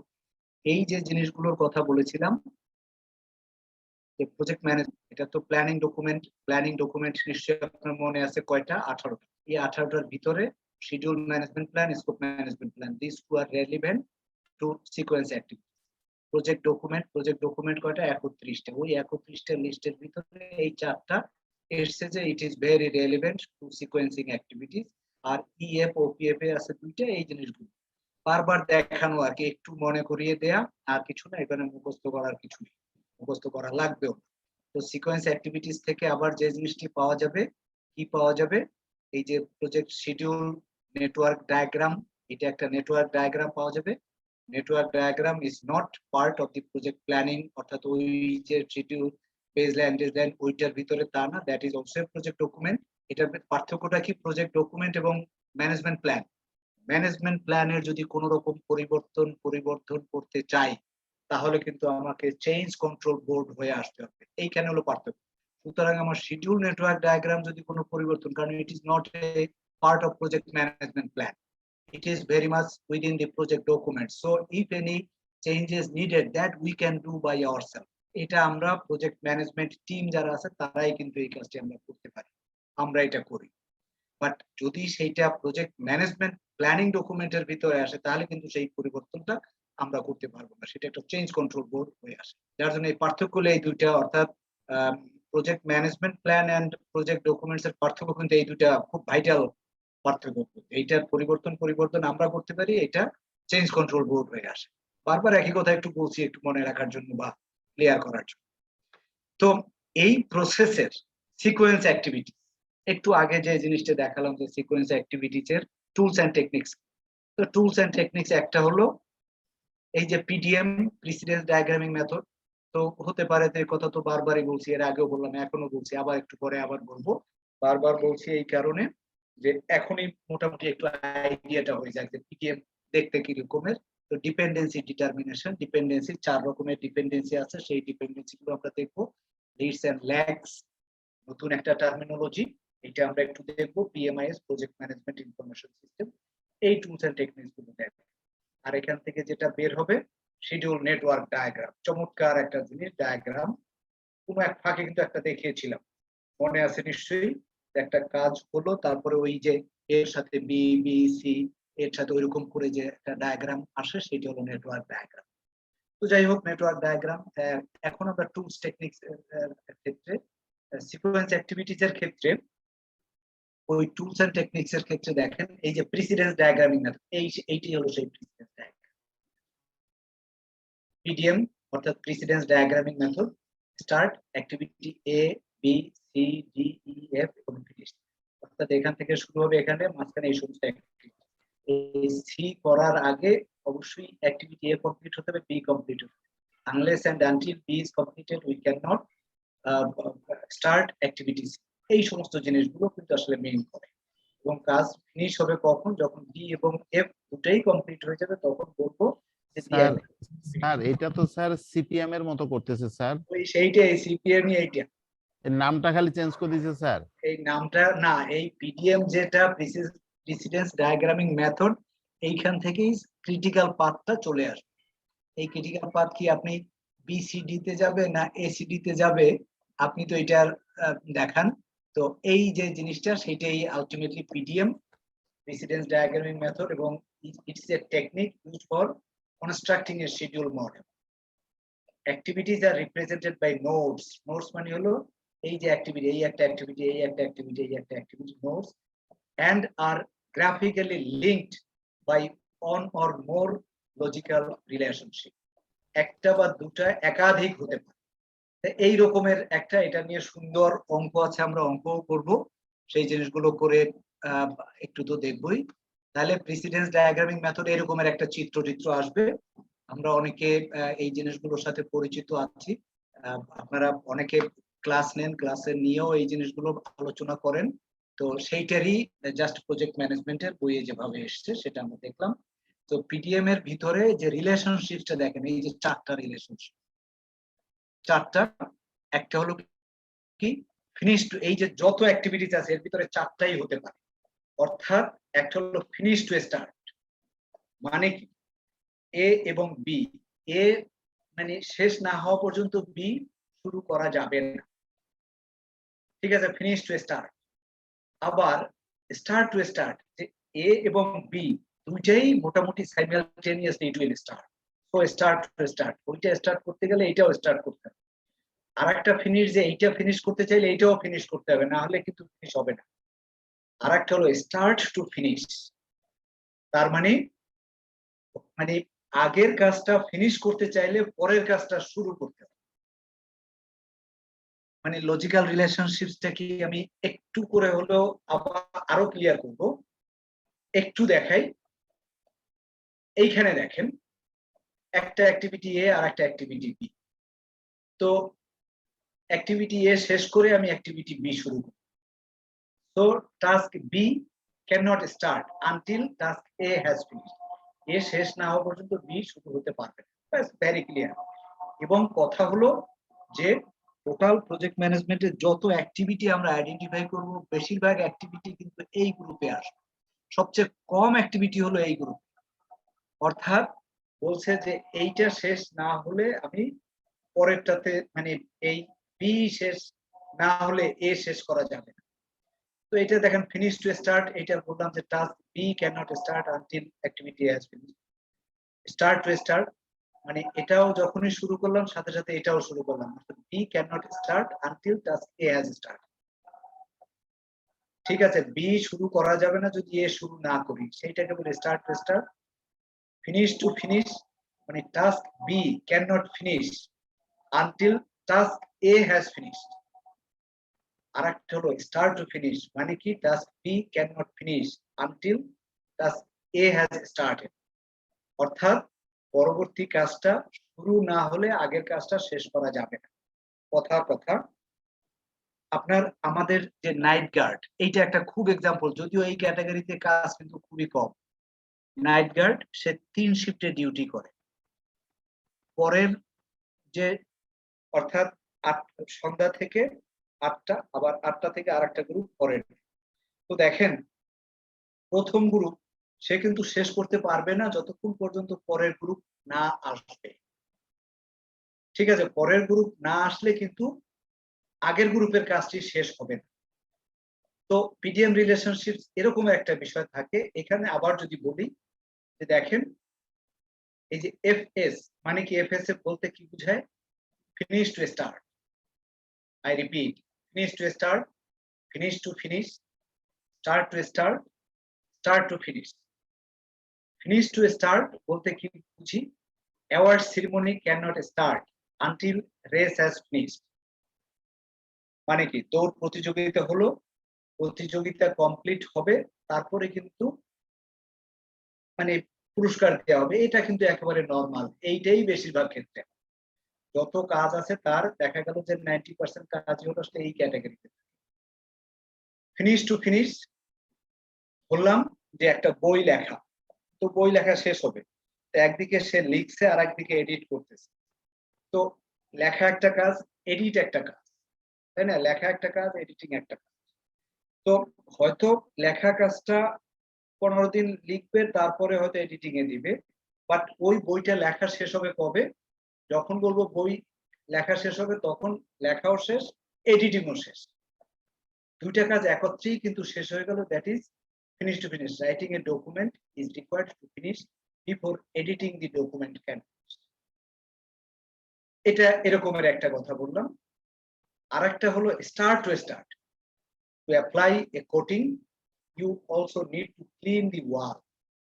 তো একটা হলো যে ওয়াল ক্লিন করা, এইটা একটা কাজ, কোটিং আর একটা কাজ। কোনটা আগে হবে? ওয়াল ক্লিনিং এর কাজটা আগে। ক্লিনিং শেষ হয়ে গেলে তারপরে কোটিং হবে। তো এই যে both activities can be started at the same time, অর্থাৎ সেম টাইম একই দিনে যে হবে তা হবে না, এইটা একটু হওয়ার পরে তারটা পরেরটা হতে পারে। এই রকমের 4টা ক্যাটাগরি পিডিএম অর্থাৎ প্রিসিডেন্স ডায়াগ্রামিং মেথডে যে রিলেশনশিপটা আসে সেইটা হলো finish to start, finish to finish, start to start, start to finish. এরকমের 4টা জিনিস, 4টা দেয়া আছে। সেটা এটাও সুন্দর করে ওই বইটার ভিতরেও এই এক্সাম্পল গুলো দিয়েই এই জিনিসগুলো দেয়া আছে, একবার একটু দেখে নেন তাহলেই হয়ে যাবে। আমরা এই জায়গাতে একটু দেখি, তো দেখার চেষ্টা করি। অর্থাৎ বিষয়টা কি দাঁড়ালো? ছোট্ট একটা ব্রেকের মধ্যে একটু আমরা দেখি যে এরকম একটা event, you can't start development until you finish the design. কি হতে পারে? এই যে 4টা ক্যাটাগরি বললাম যে finish, start, start finish, start to start, এর ভিতর থেকে যে কোনো একটা, what do you think? Finish start নাকি? এটা ফিনিশ স্টার্ট নাকি? Right, start finish, to finish, start to finish নাকি sir? Finish to start. You হ্যাঁ cannot start development until you finish the design. তার মানে তাহলে কি finish to start? Finish to start, আগে ডিজাইনটা হয়ে যাবে তারপরে আমি ডেভেলপমেন্ট। এই সেন্সটা কি রকম, মানে you cannot start development until you finish design. আগে কি হবে, ফিনিশ টু স্টার্ট।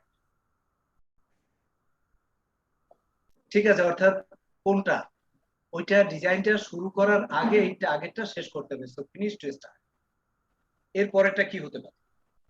স্যার একটা জিনিস বলবো স্যার, এটা মনে হ্যাঁ, রাখার বলো। সহজ উপায় স্যার। Right right.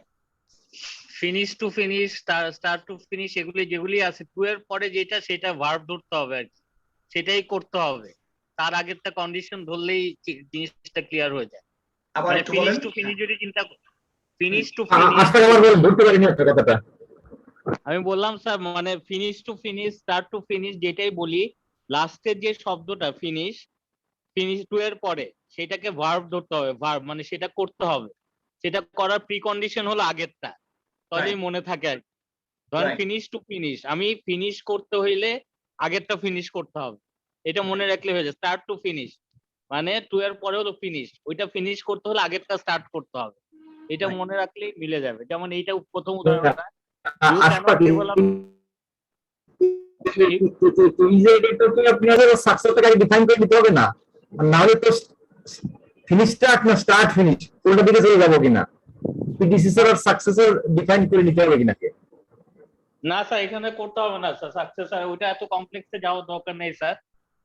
মানে ওই আপনার ফিনিশ টু ফিনিশের ডেফিনেশন দিয়েই স্যার আপনি এটা ক্লিয়ার করে নেবেন স্যার, তাহলে ইজি হবে। যেমন এই প্রথম example, you can't start development until you finish the design, তার মানে স্টার্ট ডেভেলপমেন্টটা কাজটা বলা হচ্ছে টু এর পরে, মানে ফিনিশ টু স্টার্ট, আগেরটা finish then you can't start development, এটা হলো টু এর পরেটা, টু এর পরে এস, তো ফিনিশ দ্য ডিজাইন তার মানে এটা ফিনিশ টু স্টার্ট হয়ে যাচ্ছে এফ এস, Right. এই যে ফিনিশ টু স্টার্ট, রাইট।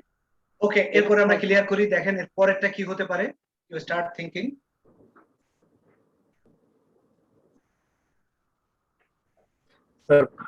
পরেরটা তো দুইটাই স্টার্ট, অর্থাৎ স্টার্ট দুইটাই, Right. মানে শব্দ দুটো আলাদা, বিগিন আর স্টার্ট একই জিনিস। Start to start.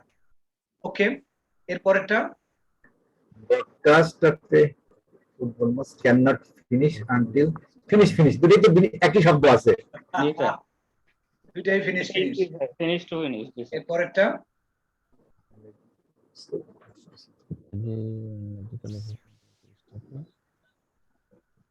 স্যার আপনি যে এক্সাম্পল বলেন এটাই স্টার্ট ফিনিশ, স্টার্ট ফিনিশ। আগে আগে স্টার্ট করতে হবে তারপরে ঠিক আছে, তাহলে রিলেশনশিপ স্টার্ট ফিনিশ। এই জায়গাটা স্যার কনফিউশন স্যার, এই ফিনিশ স্টার্ট স্টার্ট ফিনিশ এই জায়গাটা কিভাবে ডিফাইন করব? কোনটা স্যার? এই স্টার্ট ফিনিশ আর finish start. Finish start, medical officer duty এটা? জি হ্যাঁ, এইটা medical officer duty shifting in an emergency ICU unit, start to finish. মানে এক আর 4 নম্বরের মধ্যে যে পার্থক্যটা এটা ডিফাইন করব কিভাবে? আমি ফিনিশ স্টার্ট বলবো না স্টার্ট ফিনিশ বলবো, এই জায়গায় যদি কোনো ক্লু থাকে যদি কাইন্ডলি বলেন। না স্টার্ট টু ফিনিশ হবে sir, medical officer duty shifting in the emergency, মানে তারটা স্টার্ট করতে হলে আগেরটা ফিনিশ না মানে এটাই আমি ডিফাইন করব কিভাবে, ওই কোনো ক্লু আছে কিনা এটা? না স্যার ওইটাকে ধরে নিতে হবে টু স্টার্ট, আগের ফিনিশ তো করে লাভ নেই, মানে পরবর্তীতে কি হবে, to start the new shift, আগেরটা ফিনিশ হতে হবে। আপনার কথাটা মানে আমি বুঝাইতে পারছি না যে আমি কোনটাকে আগেরটা কোনটাকে পরেরটা বলবো, আমি ফিনিশ স্টার্ট বলবো না স্টার্ট ফিনিশ বলবো, এটার কোনো ক্লু আছে কিনা? Start to finish. পরেরটাও স্যার স্টার্ট টু ফিনিশ মনে হচ্ছে, পরেরটাও স্টার্ট টু ফিনিশ, আর লাস্টেরটা হলো ফিনিশ টু স্টার্ট নাকি স্টার্ট টু স্টার্ট? না, এটা হলো level concrete can not begin until core foundation begins. Start to এটাও বিগিন, এটাও বিগিন, দুটোই start. Start to start to start, finish start, ঠিক আছে। রাইট। পরেরটা একটু মজা করলাম আর কি। ঠিক আছে, তাহলে এখান থেকে আমরা যে জিনিসটি দেখলাম সেটা হলো এই অর্থাৎ ডিপেন্ডেন্সির ভিতর থেকে বিভিন্ন রকমের একটা, এখন ডিপেন্ডেন্সি যখন আমরা আলোচনা করতে গেলাম তখন এরকমের একটা বিষয় যে কিছু কিছু ডিপেন্ডেন্সি আছে, যেমন বলি আমরা যে ডিপেন্ডেন্সিটা কোন জায়গায় আলোচনা করছিলাম, নিশ্চয়ই আপনার মনে আছে ডিপেন্ডেন্সি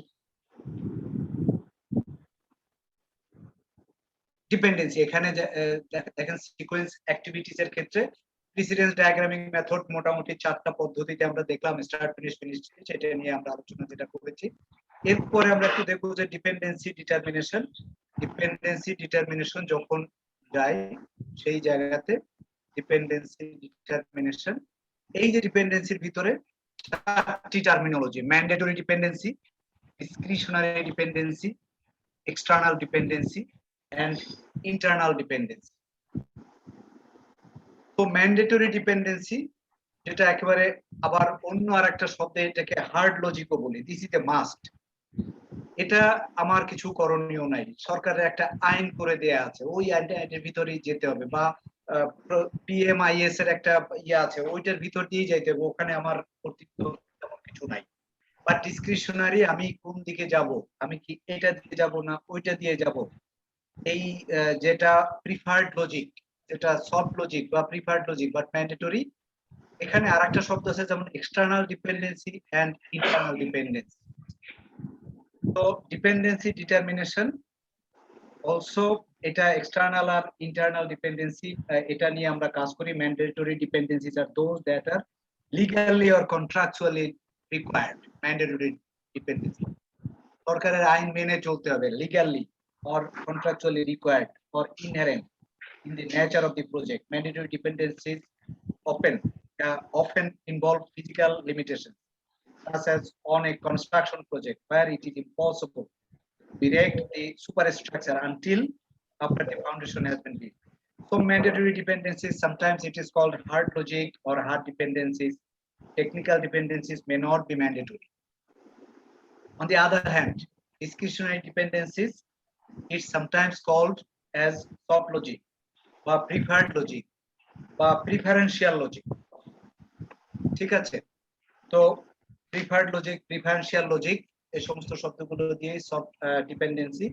এক্সটার্নাল ডিপেন্ডেন্সি, যেটা এক্সটার্নাল ডিপেন্ডেন্সি নিজেদের ভিতরে না, অর্থাৎ এই যে হার্ড লজিকের যে সমস্ত কারণগুলোতে বললাম, সেই হার্ড লজিক ম্যান্ডেটরি লজিকের সাথে এক্সটার্নাল ডিপেন্ডেন্সির সাথে, আর ডিসক্রিশনারি ডিপেন্ডেন্সির সাথে আসলে ইন্টারনাল ডিপেন্ডেন্সি। এটা আমি আমার মতো করে ঠিক করতে পারি যে আমি এই কাজটি এখন করব না কিভাবে করব, সেইখান থেকে যে জিনিসটা আছে দ্যাট ইজ ডিপেন্ডেন্সি। কি আরেকটু শেয়ার করবেন স্যার? একটা স্যার মানে এক্সটার্নাল ডিপেন্ডেন্সিটা কি স্যার এরকম যে সাপোজ আমি একটা বিল্ডিং করব কিন্তু জমিটা আমার অধিগ্রহণ করতে হবে, এই যে এটাকে কি আমি এক্সটার্নাল ডিপেন্ডেন্সি বলবো? একেবারে কথা ক্লিয়ার, এইখানে সবকিছু আমার কন্ট্রোলে নাই, আমার কন্ট্রোলের বাইরে, তাই না? ঘটনাটা এইটাই সেই এক্সটার্নাল ডিপেন্ডেন্সির ভিতরে আসে। যেমন এক্সটার্নাল ডিপেন্ডেন্সি জিনিসটা হলো যে external dependencies involve a relationship between project activities and non project activities. This dependencies are usually outside the project teams control. এই কথাটাই আপনি যে কথাটা বলছেন, প্রজেক্ট টিমের আউটসাইড। জি, এটা কি প্রজেক্ট টিমের সাথে লিংক হবে? মানে আউটসাইড বলছেন তো স্যার, প্রজেক্টের আউটতে মানে জমি অধিগ্রহণটা তো আমার প্রজেক্টের মধ্যেই আছে। জি, কিন্তু আমার প্রজেক্ট টিমের কন্ট্রোলের বাইরে, সেটা হয়তো আরেকটা গ্রুপ করতেছে, আরেকটা জায়গা থেকে হচ্ছে, ওটা ঠিক না করে দিলে আমি এইটা করতে পারবো না। তাহলে জনবল নিয়োগটাকে কি আমি ইন্টারনাল ডিপেন্ডেন্সি বলতে পারি? জনবল নিয়োগ যদি আমার মাধ্যমে যদি নিয়োগ হয় তাহলে তো সেটা ইন্টারনাল ডিপেন্ডেন্সি বলতে পারি। স্যার পিএসসি নিয়োগ করে দিলে এটা অনেক এক্সটার্নাল মধ্যে ফেলানো যায়, আমি নিজে নিয়োগ না করে পিএসসি কে দিলাম, তারা নিয়োগ করে দিল, ওইটা তাহলে এক্সটার্নাল, ওইটা তাহলে এক্সটার্নাল হবে। পিএসসি কে দিলাম, তারা নিয়োগ করে দিবে, দ্যাট ইজ এক্সটার্নাল। বাট আমার নিজের যদি থাকে তাহলে ইন্টারনাল। দেখেন তো এটা এক্সাম্পলটা হয় কিনা। না, ঠিক আছে মনে হচ্ছে স্যার। এই রকমের ডিপেন্ডেন্সি ডিটারমিনেশন এই শব্দগুলো আসে। এরপরে এই জায়গা থেকে আমরা একটু দেখি তো হিসাব নিকাশ করে, যেমন কি আসতে পারে, যেমন রিকোয়ারমেন্ট ডকুমেন্টেশন, ক্লায়েন্ট অ্যাপ্রুভাল। এর ভিতরের শব্দটা কি, অর্থাৎ ডিপেন্ডেন্সির ভিতরে ডিপেন্ডেন্সির যে কতগুলো আছে, অর্থাৎ কতগুলো আমরা পেলাম যে ম্যান্ডেটরি, ডিসক্রিশনারি, এক্সটার্নাল, ইন্টারনাল, এখান থেকে একটু বলার চেষ্টা করি। দেখেন তো, requirement documentation, client approval, mandatory relationship. জি, ক্লায়েন্ট অ্যাপ্রুভাল থাকবে। জি, হ্যাঁ শামীম বলেন। স্যার এটা ম্যান্ডেটরি রিলেশনশিপ। ওকে, তারপরেরটা কি হবে বলেন তো? আর book airline ticket and buy insurance. Right, ticket করা ইন্স্যুরেন্স, ইন্স্যুরেন্সটা আউটসাইড এক্সটার্নাল, বাট এইটা ম্যান্ডেটরি না, ডিসক্রিশনারি ডিপেন্ডেন্সি। Discretionary dependence. তারপরেরটা equipment delivery, start development, delivery এটা ইন্টারনাল, এটা মনে হচ্ছে স্যার। রাইট, ওই জায়গাতে যাবেন। ইন্টারনাল না এক্সটার্নাল দেখেন তো? ইন্টারনাল স্যার এটা। Of develop equipment, delivery of equipment outside, outside external. এটা ও external। তবে এটা স্যার ম্যান্ডেটরির মধ্যে আসবে। যদি ম্যান্ডেটরি আর ডিসক্রিশনারি বলি, ম্যান্ডেটরির পার্ট। রাইট, তাহলে এটা এক্সটার্নাল। আর ইন্টারনাল এক্সটার্নাল এটা এক্সটার্নাল, ইন্টারনাল, এটা ইন্টারনাল স্যার। ডেভেলপ সিস্টেম আর টেস্ট সিস্টেম ইন্টারনাল। ডেভেলপ এটা ম্যান্ডেটরি, আবার ম্যান্ডেটরি ইন্টারনাল। ওকে, তাহলে এটা হলো ইন্টারনাল। তারপরেরটা কি হবে? এটা স্যার এটা তো ইন্টারনাল মনে হচ্ছে স্যার। ইন্টারনাল এবং ডিসক্রিশনারি একটা সাথে একটা ডিপেন্ডেন্সি নাও থাকতে পারে। It is discretionary. ডিসক্রিশনারি। এরপরেরটা কার বিল্ড প্রোটোটাইপ, এটা ডিসক্রিশনারি। ডিসক্রিশনারি এটাও, হ্যাঁ। ও mandatory, high car build prototype. আর এটা একটু মজা ম্যান্ডেটরি করা না। কি, একটা জায়গা থেকে পাওয়া গেল, ওইটা আমরা সাথে নিয়ে আসছি। যে ক্র্যাশ টেস্টিং যেটা, এটা কি ম্যান্ডেটরির মধ্যে আসবে স্যার? ক্র্যাশ এটা মনে হয় গভর্নমেন্ট রুল বা কোনো একটা রুল আর কি, হার্ড আর কি এই জিনিসটা আমার কাছে মনে হচ্ছে। পারফর্ম ক্র্যাশ টেস্টিং মানে ওটা করতেই হবে, এটা তার করতেই মানে হবে, ম্যান্ডেটরি। রাইট। ম্যান্ডেটরি, হ্যাঁ। ওকে, সো আরেকটা শব্দ এরকমের, লিড এন্ড ল্যাগ। খুব বেশি কিছু আলোচনার নেই। এইটা হলো লিড, এইটা হলো ল্যাগ। ল্যাগটা হলো কি পরে, অর্থাৎ এই কাজটা শেষ হলো, তারপরে একেবারে পরবর্তীতে 2 দিন পরে গিয়ে finish to start with 2 hours, বা 2 দিন পরে গিয়ে এটা শুরু হলো। অর্থাৎ এইটা শেষ করে যেখানে করলাম সেইটাকে বলি আমরা ফিনিশ টু স্টার্টের ভিতরে ল্যাগ। ল্যাগ মানে হলো, অর্থাৎ এই কাজটা শেষ করে তারপর একটা সার্টেন টাইম পিরিয়ডের পরে আমরা। আর একটা হলো কি, যে এইখানে দেখেন লিড, অর্থাৎ এইটা শেষ হয়ে যাওয়ার পরে যদি হতো তাহলে তো হতোই, কিন্তু সে আবার এগিয়ে চলে আসছে, তার মানে এটা হলো লিড। লিডে গিয়ে কি হলো, অর্থাৎ এইটা শেষ হওয়ার পরে যদি সাথে সাথেই যদি হতো তাহলে তো আমরা নর্মাল অ্যাক্টিভিটিসে ধরে নিতাম।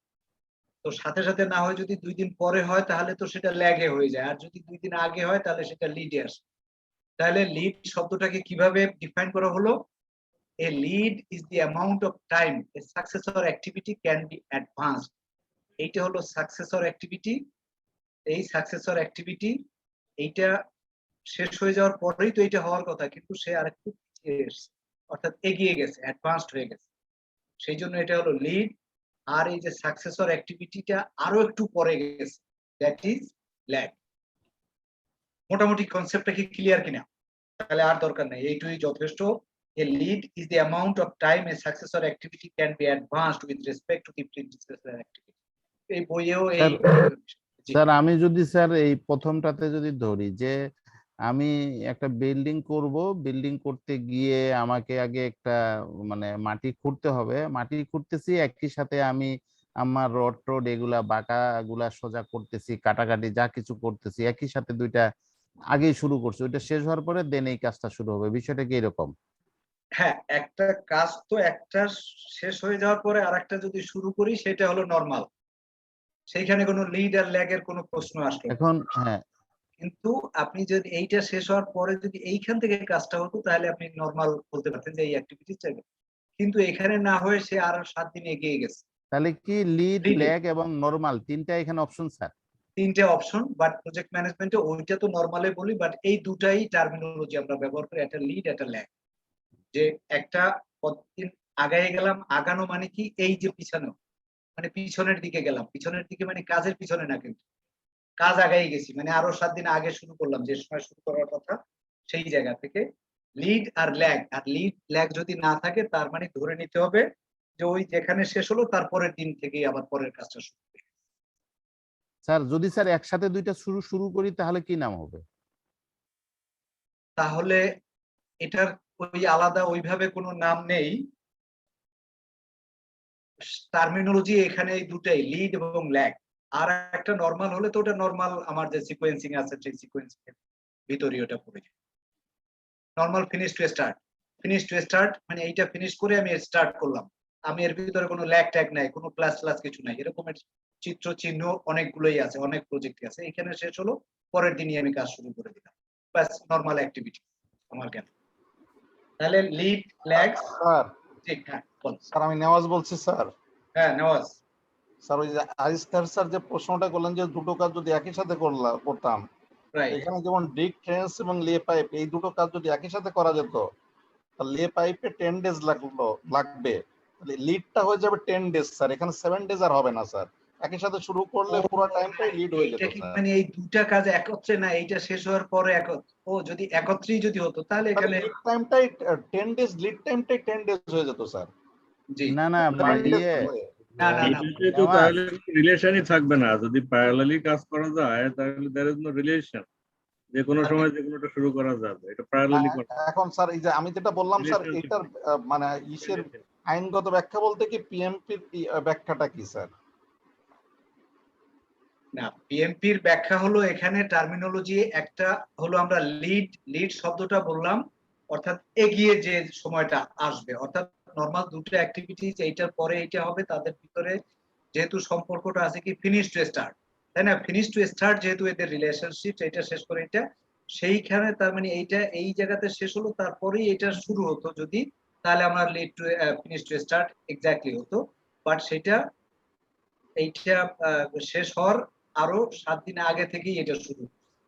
সুতরাং the relations among these two activities becomes finish to start, however there is a lead of 7.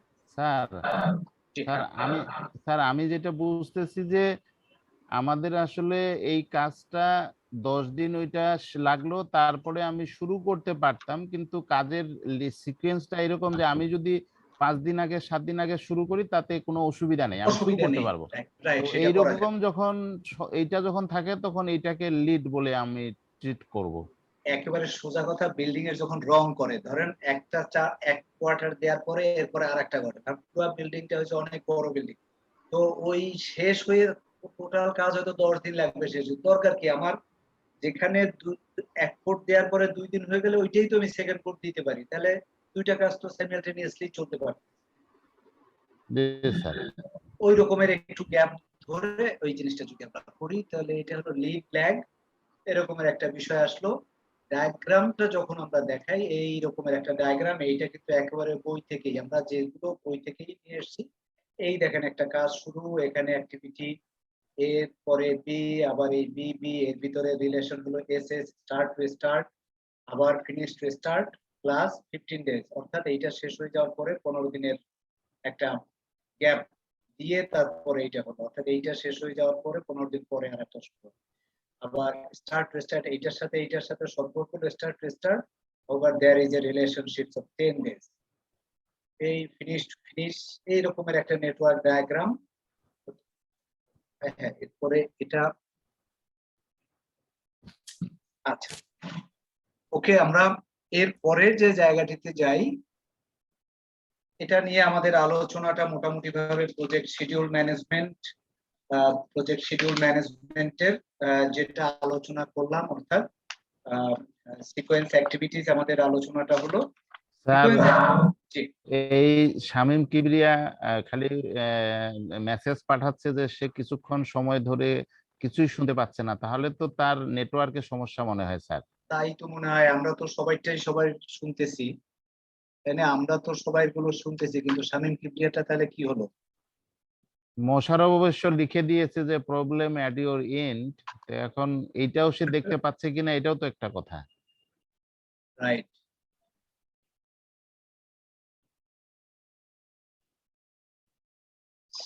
Okay, so প্রিয় সহকর্মীবৃন্দ, আমরা যে জায়গাতে আছি, project schedule management. Project schedule ম্যানেজমেন্টের ভিতরে কয়টা প্রসেস পেয়েছিলাম? 6টা। 6টার ভিতরে plan schedule management, define activities, sequence activity, এই 3টে আমরা আলাপ করেছি। এস্টিমেট অ্যাক্টিভিটি ডিউরেশন, এটা আমরা এখন আলোচনা করব। এই এস্টিমেট অ্যাক্টিভিটি ডিউরেশন এখানেও দেখবেন যে বেশ কতগুলো নতুন নতুন পদ্ধতি আসছে, কিন্তু এই জায়গাটাতে কিছু লেখা ছিল, এই লেখাটা আর আমার এখানে আমরা ওই কাজ করতে গিয়ে হয়তো কি করলাম জানো, এটা শেষে আর এটা আসেনি। তো এস্টিমেট অ্যাক্টিভিটি ডিউরেশন, এইখানে চমৎকার চমৎকার কয়েকটা কথা আছে। কোন অ্যাক্টিভিটিস এর জন্য এখানে থাকুক বা না থাকুক, don't get worried about it, যে কোন অ্যাক্টিভিটিস জন্য কত সময় লাগবে, এটা তো তাই এস্টিমেট অ্যাক্টিভিটি ডিউরেশন, কোনটার জন্য কতটুকু সময় লাগবে সেইটা বের করা। এটাই হলো আমার এই প্রসেসের মূল দায়িত্ব। এই প্রসেস তাহলে কি, এখানে যেটা লেখা ছিল 3টা সেন্টেন্স কি? estimate activity duration is the process of estimating the number of work periods. I repeat, estimating the number of work periods needed to complete individual activities with estimated resource. অর্থাৎ আমার যে রিসোর্স আছে সেইটা দিয়ে ওই কাজটি করার জন্য কতটুকু সময় লাগবে সেটা আমি বের করব। এই বের করার পন্থাই হলো এস্টিমেট অ্যাক্টিভিটি ডিউরেশন। এই জায়গাতে আসে। এখন এস্টিমেট অ্যাক্টিভিটি ডিউরেশন করতে গেলে ইটু আমার আছে, প্রত্যেকটা জায়গায় একটা ইটু আছে। ইটুটার ভিতরে কি আছে দেখেন, এইখানে নতুন কয়েকটা শব্দ আছে, চমৎকার নতুন কয়েকটা শব্দ। সেখানে ওই দুটো বাদ দিলাম, অর্থাৎ এক্সপার্ট জাজমেন্ট এন্ড মিটিংস, এই দুটো তো কমন শব্দ, দরকার নেই। এইখানে এস্টিমেট যখন করি, একটা হলো analogous estimation. Okay, analogous estimation, parametric estimation, 3 point estimation, তারপরে 3 পয়েন্টের পরে bottom up estimation and data analysis, এটা একটা পদ্ধতি বলি। আর একটা হলো ডিসিশন মেকিং। অর্থাৎ এস্টিমেশনের এই যে কয়েকটা পদ্ধতি আছে, অ্যানালোগাস এস্টিমেশন বিষয়টা হলো কি, যে উত্তরার 5 কাঠার প্লটে একটা বিল্ডিং আমি করব, তো পাশের বিল্ডিং এ যে করছে 10 তলা বিল্ডিং করতে তার 3 কোটি টাকা খরচ হয়েছে। আমি মোটামুটি একটা আইডিয়া নিতে পারি যে আমিও তো ওই রকমের একটা বিল্ডিং করব, তার যেহেতু 3 কোটি টাকা খরচ হয়েছে, আমারও মোটামুটি 3 কোটি টাকাই লাগবে, এরকম ধরে প্লাস মাইনাস 10, এই রকমের যে একটা হিসাব নিকাশ করি, দ্যাট ইজ অ্যানালোগাস। একেবারে সহজ কথায় নিয়ে আসি, analogous estimation is a technique for establishing the duration of cost of an activity or a project using historical data. Historical data মানে ওই যে পাশের বিল্ডিংটা এইটা হইছে বা অমুক এইটা বলছে, এটার উপরে ভিত্তি করে of A similar activity or project, তাহলে কথা যে একই রকমের একটা কাজ করতে আমার এত টাকা খরচ হয়েছে, সুতরাং এই কাজটা করতে এরকম একটা ধারণা আমরা করে নিলাম। এটাই হলো অ্যানালোগাস এস্টিমেশন। মোদ্দা কথা তো তাহলে ক্লিয়ার, অ্যানালোগাস এস্টিমেশন হলো এই রকমের একটা জিনিস, historical data from a similar activity or project, right. আর প্যারামেট্রিক এস্টিমেশন যখন বলি, এই প্যারামেট্রিক এস্টিমেশন মানে হলো যে আমি একটা হিসাব করব যে পার স্কয়ার ফিট, এই মুহূর্তে উত্তরাতে পার স্কয়ার ফিটের কনস্ট্রাকশন কস্ট ধরলাম 500 টাকা। তো আমি এটা করতে চাইতেছি 1000 স্কয়ার ফিট হবে, তো 1000 স্কয়ার ফিটে কত হবে, ওইটাকে ওইটা দিয়ে মাল্টিপল যদি করি, তাহলে সেখান থেকে আমি একটা কিন্তু এস্টিমেট পাই, সেটা হলো প্যারামেট্রিক। ঠিক আছে, কনস্ট্রাকশনের জন্য বললাম। জি প্লিজ। এই অ্যানালগাস আর প্যারামেট্রিক একটু হিস্টোরিক্যাল ডাটা ইউজ করছে, প্রিভিয়াস ডাটা, ডিফারেন্স মাত্র স্ট্যাটিস্টিক্যাল মেথড না আর কোন স্ট্যাটিস্টিক্যাল টুলস আর কোন ডিফারেন্স কি আছে অ্যানালগাস আর প্যারামেট্রিকের মধ্যে? ওই যে প্যারামেট্রিকের হলো যেটা আমরা যে কথাটি বললাম, যে parametric estimation is an estimating technique in which an algorithm is used to calculate cost of duration based on historical data and project parameters. So parametric estimating using a statistical relationship between historical data and other variables, যেমন square footage in construction to calculate an estimate for activity parameters such as cost budget and duration. এর ভিতরে আর কিছু নাই, একেবারে clear করে ওই parametric এরকমেরই যে পার এখানে যেমন একটা এক্সাম্পল, এই পিএমবিওক এর ভিতরে example, durations can be quantitatively determined by multiplying the quantity of work to be performed by the number of labor hours per unit of work। একেবারে কথা ক্লিয়ার, পিএমবিওক এর ভিতরেই এই এক্সাম্পল, এর ভিতরে আর কিছু নাই, দ্যাট ইজ প্যারামিটার। অর্থাৎ আপনার স্ট্যাটিস্টিক্যাল ইউজ করতে হবে প্যারামেট্রিক গেলে, অ্যানালগাস হলে স্ট্যাটিস্টিক্যাল আপনি না করলেও চলছে। রাইট, অ্যানালগাস একটা সে টোটাল কত টাকা খরচ হয়েছে ওইরকমের একটা হিসাব নিয়ে হিস্টোরিক্যাল ডাটার উপরে ভিত্তি করে আমি যদি একটা সিদ্ধান্ত নেই, সেটার উপরে অ্যানালগাস এস্টিমেশন। আমাদের প্রজেক্টের ক্ষেত্রে বেশিরভাগ, মানে আমাদেরটা না, বাট সরকারের বেশিরভাগ প্রজেক্টে আসলে অ্যানালগাস এস্টিমেশন করে, আর অ্যানালগাস এস্টিমেশন করে শেষ পর্যন্ত কোনোটাই মেলে না, যার জন্য ওই জায়গাতে যেতে হবে। তো যাই হোক, অ্যানালগাস প্যারামেট্রিক এস্টিমেশন চমৎকার করে এখানে যে খুব বেশি আমরা ওই যে বইটার ভিতরে এই ডেফিনেশন গুলো একটু দেখবেন, একবার পড়াই যথেষ্ট, ওই আন্ডারস্ট্যান্ডিং যেটা হবে ওইটুই এনাফ, আর কিছু দরকার নেই। তাহলে analogous estimation is a technique for estimating the duration of cost of an activity or a project using historical data from a similar activity or project. Analogous estimating uses parameters from a previous similar project such as duration, budget, size, weight, and complexity as the basis for estimating the same parameter or measure for a future project. একেবারে কথা clear, পিএমবিওক এর শব্দ। তো ঠিক আছে, তাহলে analogous parametric পেলাম। এর পরের যে শব্দটা থাকে সেটা হলো 3 পয়েন্ট।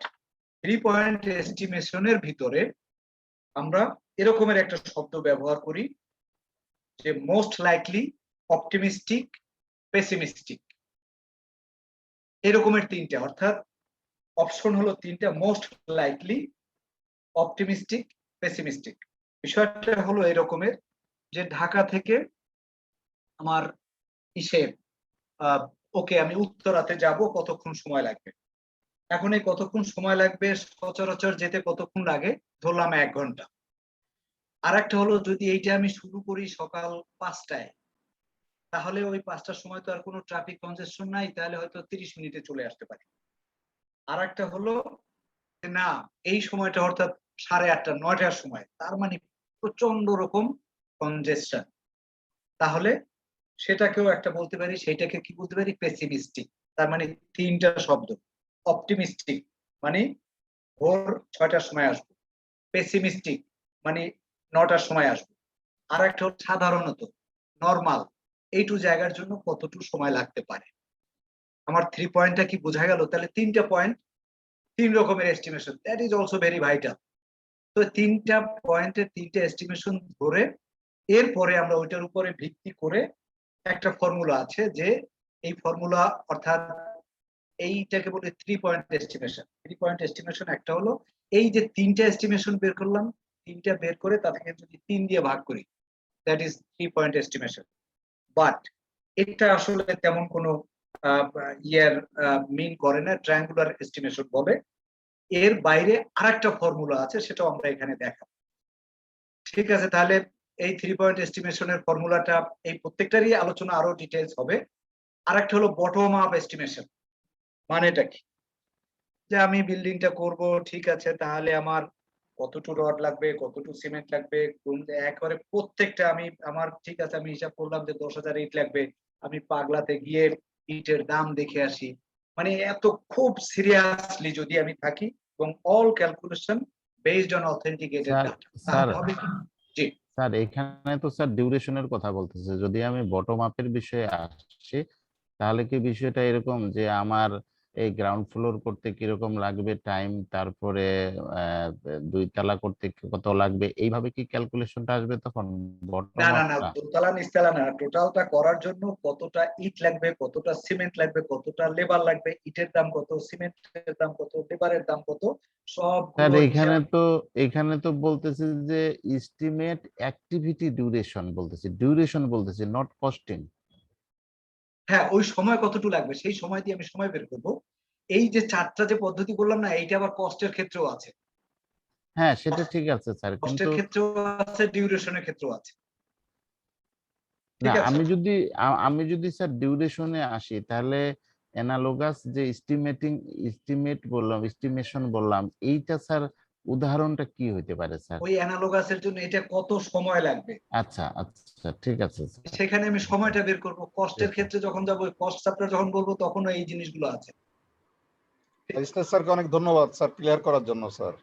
ঠিক আছে, তাহলে অ্যানালগাসে আমি পেলাম কি যে আন্দাজে যে ওই বিল্ডিংটা করার জন্য আসলে এতক্ষণ কস্ট বলে ফেলছি, ওইটাকে দেখেন তার এই 10 তলা বিল্ডিং করার জন্য 13 মাস সময় লেগেছে। তো ওখান থেকে আমি এই অ্যানালগাস ঠিক আছে আমারটাও হয়তো 13 মাসের জায়গায় নিলে 15 মাস লাগবে, আমি ওখানে এস্টিমেশনটা ধরে পেলাম।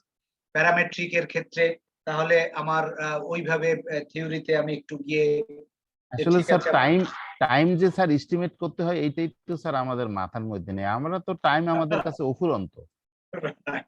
বাট এস্টিমেট করতে আইএমডির কাছে আসলে টাইম বাড়াই দিয়ে দিচ্ছে 1 বছর 2 বছর যা দরকার। এস্টিমেটটা করতে হয় আসলে। তাহলে এস্টিমেশনের জন্য এই 4টা পদ্ধতি বললাম, analogous, parametric, 3 point, bottom up.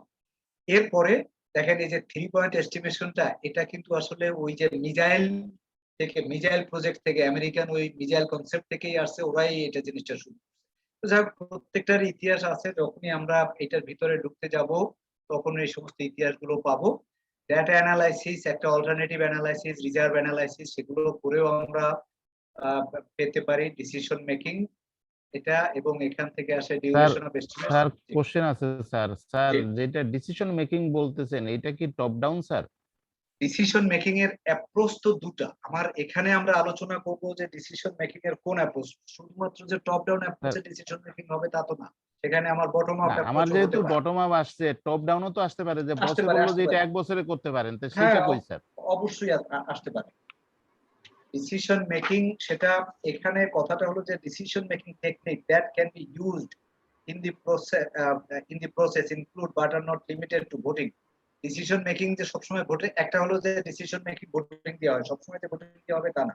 One variation of the voting method that is often used in agile based project is called the 5 to 5. In this technique, the project manager asks the team to show their levels of support for the decision by holding up a closed fist up to the 5 fingers. If a team, অর্থাৎ এই যে voting এর যে decision making যে voting নিয়ে করা হয়, আঙ্গুল দিয়ে দেখানো হয়, এই চিত্রটা আমরা একটু পরে দেখাচ্ছি, তাহলে দেখতে আপনার ক্লিয়ার হয়ে যাবে। তো এস্টিমেট যে দেখেন এই জিনিসটাই আবার একটু চিত্রে দেখালাম, এতক্ষণ যে আলাপ করলাম সেইটাই আবার চিত্রের ভিতরে নিয়ে আসি। এস্টিমেট অ্যাক্টিভিটি ডিউরেশন বের করতে গিয়ে কি করলাম, এই যে schedule management plan, scope baseline, activity durations এর প্রজেক্ট ম্যানেজমেন্ট এই ইএফ ওপিএ যেটা আসছে, এবং from here we have got some of the project document that is duration estimates, তারপরে সোর্স এটা আছে, এই সমস্ত জিনিস। এই যে টেকনোলজি ব্যবহার করলাম কি, expert judgement, analogous estimation, parametric estimation, 3 point. এখন আমরা একটু ওই জায়গাতে যাই যে ডিটেইল আলোচনা করব। এস্টিমেট অ্যাক্টিভিটি রিসোর্সের প্রোগ্রেসিভলি করে এইখানে দেখেন অ্যানালগাস, প্যারামেট্রিক, 3 পয়েন্টের ভিতরে কি অপটিমিস্টিক, পেসিমিস্টিক, মোস্ট লাইকলি, এই জিনিসগুলো বিবেচনা করা হয়। এখানে যখন করি আমরা O optimistic plus pessimistic plus 4m divided by 6, আরেকটা হলো এই নরমাল তিনটাকে যোগ করে 3 দিয়ে ভাগ, এটাও কিন্তু আছে। 4m টা কি স্যার? এটা হলো দেখেন এই যে মোস্ট লাইকলি এই ঘটনাই কিন্তু বেশিরভাগ সময় ঘটে। দেখেন অপটিমিস্টিক এটাও খুব কম সময় ঘটে, পেসিমিস্টিকও খুব কম সময় ঘটে, বেশিরভাগ সময় ঘটনা ঘটে হলো 4 দিয়ে। তার মানে 3 পয়েন্ট এস্টিমেশনের জন্য দুটা পদ্ধতি আছে। একটা পদ্ধতি হলো এই তিনটা যোগ করে 3 দিয়ে ভাগ। আমি জিনিসটা কি বুঝাতে পারলাম? 3টা যোগ করে 3 দিয়ে ভাগ, এটা এক রকমের ম্যাথমেটিক্স। বাট এই জায়গাতে আমরা 3 পয়েন্ট এস্টিমেশনের জন্য এস্টিমেটেড টাইম যখন বলি, তখন O is for optimistic time, P is for pessimistic time, but most likely এইটা যেহেতু বেশিরভাগ ঘটে, তখন এটাকে 4 দিয়ে মাল্টিপ্লাই, এটা বছরের পর বছর হিসাব নিকাশ করে তাহলে এইভাবে একটা এক্সপেরিমেন্ট করতে করতে তারপরে এটা বের করা হলো এস্টিমেটেড টাইমটা কোথায়, O plus 4ml plus P divided by 6, এই ফর্মুলা দিয়ে যদি কাজ করে তখন সেটা আসলে 4 মাল্টিপ্লিয়ার যেটা আমরা বলতেছি এটা কি স্যার মানে কি ইন্টারন্যাশনাল নর্মস নাকি এটা আমি ইচ্ছা মতো ধরে নিতে পারবো? না না না না না না না, এইটা ইন্টারন্যাশনাল, এবং এইটা হলো কি ওই যে ইয়ের ইউএস নেভিতে যখন তারা 1947-এ যখন মিসাইল আবিষ্কার করে, ওই মিসাইল আবিষ্কার করতে গিয়ে তারা এই ফর্মুলাটা আবিষ্কার করে। মানে কোন জায়গা থেকে সবচেয়ে বেশি কাজ করবে এটা নিয়ে খুব সুন্দর। আপনি এই যে 3 পয়েন্ট এস্টিমেশনের উপরে অনলাইনে গেলে এই পিএমবিওকে প্রত্যেকটা টার্মিনোলজি, প্রত্যেকটা কনসেপ্ট কিন্তু অনলাইনে একেবারে অ্যাভেলেবল। তার মানে মোস্ট লাইকলিটা আসলে খুব কম জড়ি, একে 4 দ্বারা গুণ দিলে ওইগুলোর সমান হয়, ওই দুটো রাইট, এই মোস্ট লাইকলিটাই তো বেশিরভাগ ঘটে, সুতরাং এটাকে 4 দিয়ে গুণ করছি। আজিজ আজিজ স্যার, আমি যদি মুস্তাফা, আমি যদি একটু রেসপন্ড করি, জি তো এইটা স্যার যদি আমরা ডিস্ট্রিবিউশনের কথা চিন্তা করি, নরমাল যে ডিস্ট্রিবিউশন এবং মাঝখানে মিডিয়ানটা থাকে সবচাইতে বেশি যে কোনো ঘটনায়, আমি এভারেজ স্টুডেন্ট, এভারেজ মার্কস, কোয়ালিটির দিক দিয়ে সব ক্ষেত্রেই, তো এই ক্ষেত্রে অ্যাবাউট 70 থেকে 80% ওই মাঝখানে থাকে, মিডিয়ামে থাকে। ওই যে অতএব স্ট্যাটিস্টিক্যাল ডেভেলপমেন্ট আসছে স্যার। রাইট। তো তাহলে এটা দিয়ে মোটামুটি একটু আইডিয়া আমাদের হয়ে গেল যে অ্যানালগাস এস্টিমেশন, এসডি তে যেটা দিয়েছে মানে পেসিমিস্টিক মাইনাস অপটিমিস্টিক ভাগ 6, এসডি হলো স্ট্যান্ডার্ড ডেভিয়েশন। হ্যাঁ সেটাই আমি বলতেছি স্যার, যে স্ট্যান্ডার্ড ডেভিয়েশন এখানে আসলো কেন স্যার? স্ট্যান্ডার্ড ডেভিয়েশন আমরা যখন ওই ক্যালকুলেশন করি কোনটার জন্য, তখন একটা ফিগার যেহেতু দিলাম, ওইটার আবার standard deviation statistical tool that is also being use. এটা স্ট্যাটিস্টিক্সে যখন বা ওই বড় ফর্মুলার ভিতরে ঢুকাই তখন আবার এটা লাগে। এটা স্ট্যাটিস্টিক্যাল ব্যাখ্যা আমার মনে হয় যে আরো বেশি দিতে পারবে। তো যাই হোক, স্ট্যান্ডার্ড ডেভিয়েশন যখন বের করি তখন pessimistic minus optimistic divide by 6 এই ফর্মুলা দিয়ে করেই আসলে এটা আসে স্ট্যান্ডার্ড। স্ট্যান্ডার্ড ডেভিয়েশনটা এরকম হতে পারে যে প্লাস মাইনাস এত, এস্টিমেটেড টাইমটা যেটা বের হলো তার সাথে স্ট্যান্ডার্ড ডেভিয়েশনটা প্লাস মাইনাস হতে পারে, এরকম বিষয়টা।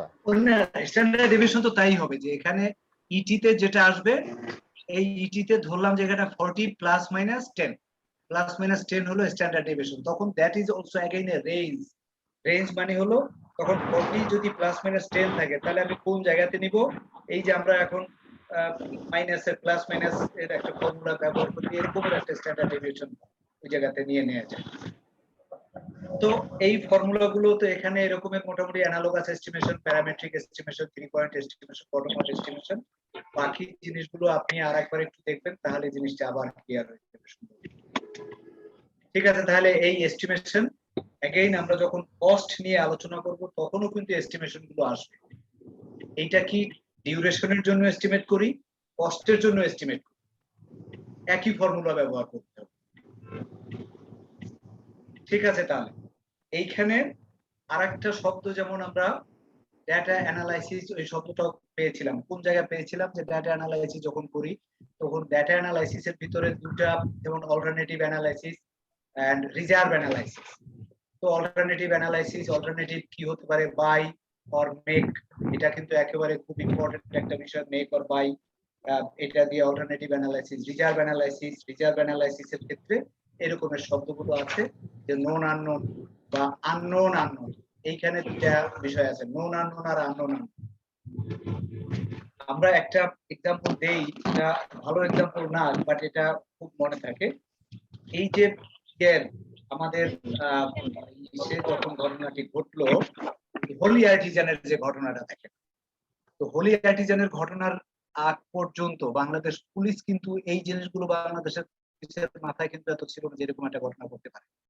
তো তখন পর্যন্ত এই জিনিসটা কি ছিল, যে দ্যাট ওয়াজ মানে যে এই রকমের একটা ঘটনা ঘটবে তখন আমরা বিবেচনায় নিই, কিন্তু এখন যে যেখানে যা কিছু করতেছে না কেন সে কিন্তু এটা বিবেচনায় নিয়ে নিচ্ছে। অর্থাৎ at that time it was management reserve, but এখন কিন্তু এটা জানি যে এরকম একটা ঘটনা কিন্তু ঘটতে পারে বা যে কোনো কি হতে পারে কি না হতে পারে, সুতরাং এর জন্য একটা রিজার্ভ আমরা রেখেই দিই, that we can call the contingency reserve। তার মানে রিজার্ভ হলো দুই রকমের, একটা হলো কন্টিনজেন্সি রিজার্ভ, একটা হলো ম্যানেজমেন্ট রিজার্ভ। এর আগের দিন ক্লাসের ভিতরেও যখন পড়াচ্ছিল বা ওই যখন সে আলোচনা করছিল তখন আমরাও বলছিলাম যে ওই যে চারটার কথা, যে উপরের যে ম্যানেজমেন্ট রিজার্ভ রাখে। এখন আমাদের প্রজেক্টের ক্ষেত্রে আসলে এটার বাস্তব প্রয়োগটা কি হবে সেটা একটু দেখেন। আমরা বলেছিলাম যে হয়তো ওয়ার্ল্ড ব্যাংক যখন করে তো ওয়ার্ল্ড ব্যাংকের পার্সপেক্টিভে ওদের একটা থাকে, ওদের বাজেটের ভিতরে এই প্রজেক্টের ভিতরে রাখে, বাট আমাদের প্রজেক্টে আসলে ম্যানেজমেন্ট রিজার্ভ বলতে আমরা কিছু রাখি। আমরা কন্টিনজেন্সি রিজার্ভটাই রাখি। কন্টিনজেন্সি রিজার্ভ দুইটা অংশ থাকে, সেইখানে কন্টিনজেন্সি রিজার্ভের জন্য। তো যাই হোক, এটা গ্লোবাল প্র্যাকটিসে হলো রিজার্ভ টু টাইপস, একটা হলো কন্টিনজেন্সি রিজার্ভ আর একটা হলো management reserve. Management reserve is for unknown unknown, এই শব্দ দুইটা মনে রাখবেন। একটা হলো আননোন আননোন, যেটা জানি না একেবারেই, সেই রকমের ঘটনা যদি থাকে সেইটার জন্য যদি রিজার্ভ টিজার্ভ লাগে, দেয়া লাগে, তাহলে দিবে। আর একটা হলো যে নোন আননোন, এরকম ঘটনা ঘটতে পারে। So known unknown is very much within the purview of the project manager. known unknown কিন্তু প্রজেক্ট ম্যানেজারের আওতাভুক্ত থাকে। On the other hand unknown unknown এটা কিন্তু প্রজেক্ট ম্যানেজারের আওতার ভিতরে থাকবে না। এটাই হলো মূল কথা। ডিসিশন মেকিং, এই যে ডিসিশন মেকিং, আমরা ওই যে একেবারে কোনো অবস্থাতে first to five decision making, sprint or iteration planning, এই যে ইটারেশনের আমাদের নাজমুল সাহেবরা দেখি যে কয়েকদিন পর পর ওই যে বসে একটু মিটিং করে, 3 জন 4 জন 5 জন, এই যে ইটারেশন গুলো চলছে, এটা আমাদের এজাইল যখন আলোচনা হবে তখন আবার এই জিনিসগুলো একটু বেশি করে আলোচনা করতে হবে। তাহলে এই যে জায়গাটি আমরা আলোচনা করলাম মূলত এস্টিমেট অ্যাক্টিভিটি ডিউরেশন। ঠিক আছে, এস্টিমেট অ্যাক্টিভিটি ডিউরেশন এই পর্যন্ত আমরা আলোচনা করলাম। আমরা কি কন্টিনিউ করবো না আমরা আজকে এই পর্যন্ত রাখবো? আজকে ক্ষান্ত দিই স্যার। এই পর্যন্ত থাকা ক্ষেত্রে আমাদের একটা করে করতে পারবো। তাহলে আমার মনে হয় যে ডেভেলপ শিডিউলের এই অংশটা থাকুক। Develop schedule and control schedule, এই দুটা প্রসেস যেটা আছে, এই প্রসেস দুটো আমরা নেক্সট ক্লাসে, অর্থাৎ আমাদের এর পরের ক্লাসটা কি আগামী বুধবারই করব, আগামী রোববারই করব, তাই তো? আর একটু জিনিসটা অল্পের ভিতরে এক নজরে খুব হুটহাট করে একটু বলে ফেলি তাহলে। না, এটা আসলে এটা হবে না, এটার ভিতরে অনেক সময় লাগবে, এটার ভিতরে নতুন নতুন ইন্টারেস্টিং জিনিস আছে। আর এই ডেভেলপ স্টেজের কন্ট্রোল শিডিউলটা স্যার আপনি পরের দিনে বলেন স্যার, এটা মনে হয় বেটার। অনেক ইনফরমেশন কিন্তু নিয়ে আসছে আজকে। রাইট, আচ্ছা দিন আলাপ করা মনে হয় বেটার। ওকে, ঠিক আছে। তাহলে আমার মনে হয় যে এইটা একটু ডেভেলপ শিডিউল এন্ড এরপরে কন্ট্রোল শিডিউল, এটা আমরা নেক্সট ক্লাসে এটা শুরু করে, এরপরে যেহেতু শিডিউল করে কস্টে একটু সময় কম লাগবে, অসুবিধা হবে না, আমরা সেটা তারপরে ক্লাসে করি। ঠিক আছে, তাহলে এই পর্যন্ত আমরা রাখি। এখন এই যে পর্যন্ত আলোচনা হলো, এইটার ভিতরে আর কেউ কোনো প্রশ্ন বা কোনো কিছু বা কিভাবে আপনি এগোবেন? আর একটা জিনিস হলো যে আমরা আসলে প্রজেক্ট ম্যানেজমেন্ট শুরু করেছি, শুরু করে প্রথম দিন ইন্ট্রোডাক্টরি আলাপ আলোচনা করলাম, তারপরে আস্তে আস্তে আস্তে আস্তে ভিতরে ঢোকার চেষ্টা করি। তো ঢুকতে ঢুকতে আমাদের এই 10টি নলেজ এরিয়া আমাদের আলোচনা আর ম্যাক্সিমাম 2 উইকস আমাদের লাগবে। 2 উইকস এর ভিতরে 10টা নলেজ এরিয়া কমপ্লিট হয়ে যাবে, কারণ এরপরে একটা জায়গাতে গিয়ে আমাদের সময় বেশি লাগবে হলো এরপরে রিসোর্স ম্যানেজমেন্টে আর কোয়ালিটিতে। আর অন্যান্য ক্ষেত্রে 2টা করেই আমরা একদিনে করতে পারবো। তো তাতে আমার মনে হয় যে 2 সপ্তাহের ভিতরে এটা মোটামুটি হয়ে যাবে। বাট আমাদের পরিকল্পনা যেটা আছে, তো এইটা হলেই যে শেষ তা কিন্তু না, উই উইল কিপ কন্টিনিউ। আপনাদেরকে আরো বিভিন্ন রকমের রিসোর্স আমরা দিব, আমাদের ম্যাক্সিমাম অভিজ্ঞতা এবং যত যা কিছু আছে সবকিছুই ব্যবহার করছি এখানে, এবং এটা আমরা করবো, কারণ এটাই আমার জীবনের মানে সবচেয়ে বড় অ্যাচিভমেন্ট হবে যদি এখান থেকে আমরা একটা রেজাল্ট পাই। একেবারে কথা ক্লিয়ার, এর বাইরে আর কিছু নাই। তো সুতরাং ভালো ভালো জিনিসপত্র যেখান থেকে যতটুকু পাওয়া যায়, একেবারে পিএমআই এর ওয়েবসাইট থেকে শুরু করে যত যা, আমরা কন্টিনিউয়াসলি কিন্তু চেষ্টা করতেছি, সব চেষ্টা করতেছে। আমাদের সাথে আমাদের কলিগ আরো আছে, আগে যে আমাদের সাথে ছিল ও চেষ্টা করতেছে, যেটা নেক্সট ক্লাসটাতে সেও উপস্থিত থাকবে, সালাউদ্দিন। তো এই পর্যন্ত আজকে রাখতে চাই। তাহলে কিছু প্রশ্ন দিবেন আগের দিনের মতো? হ্যাঁ, প্রশ্ন দিয়ে দেবো 50টা প্রশ্ন প্রজেক্ট শিডিউল ম্যানেজমেন্ট, এবং এক্ষেত্রে আপনার 3 দিন কিন্তু ছুটি, কালকে পরশু তার পরের দিন, এই 2 দিন আমরা আশা করি যে এর আগের যতটুকু গ্যাপটা যা কিছু আছে আপনি এই সময়ের ভিতরেই কমপ্লিট করে ফেলেন। এবং এই 3টা প্রশ্ন অর্থাৎ প্রজেক্ট ইন্টিগ্রেশন রিলেটেড, ছুটি কিন্তু 3 দিন না স্যার, ছুটি 2 দিন, কালকে কিন্তু খোলা। কালকে অফিস খোলা নাকি? জি স্যার, খোলা স্যার, ছুটিটা শিফট হয়েছে। তাই? ছুটিটা স্যার শুক্রবারে চলে গেছে।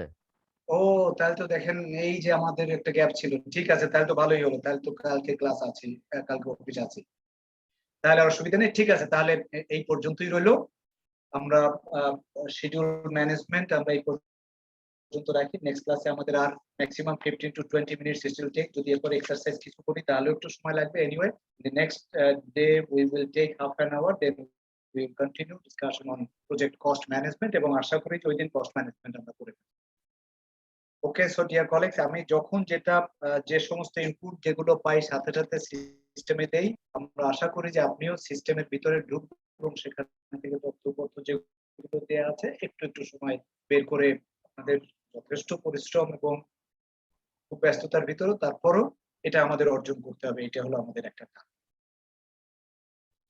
তো আপনারা যদি কেউ কোনো কিছু শেয়ার করতে চান আমাদের প্রতি, যদি আপনাদের কোনো উপদেশ থেকে থাকে, যদি কোনোটা মনে করেন যে এইভাবে আমরা একটু এগুলো ভালো হয়, আর কি জিনিস দিতে পারি, স্যার আমাদের সেটাও সাথে তো ডিজি স্যার আছেন, ডিজি স্যার যদি আমাদেরকে কোনো ইনস্ট্রাকশন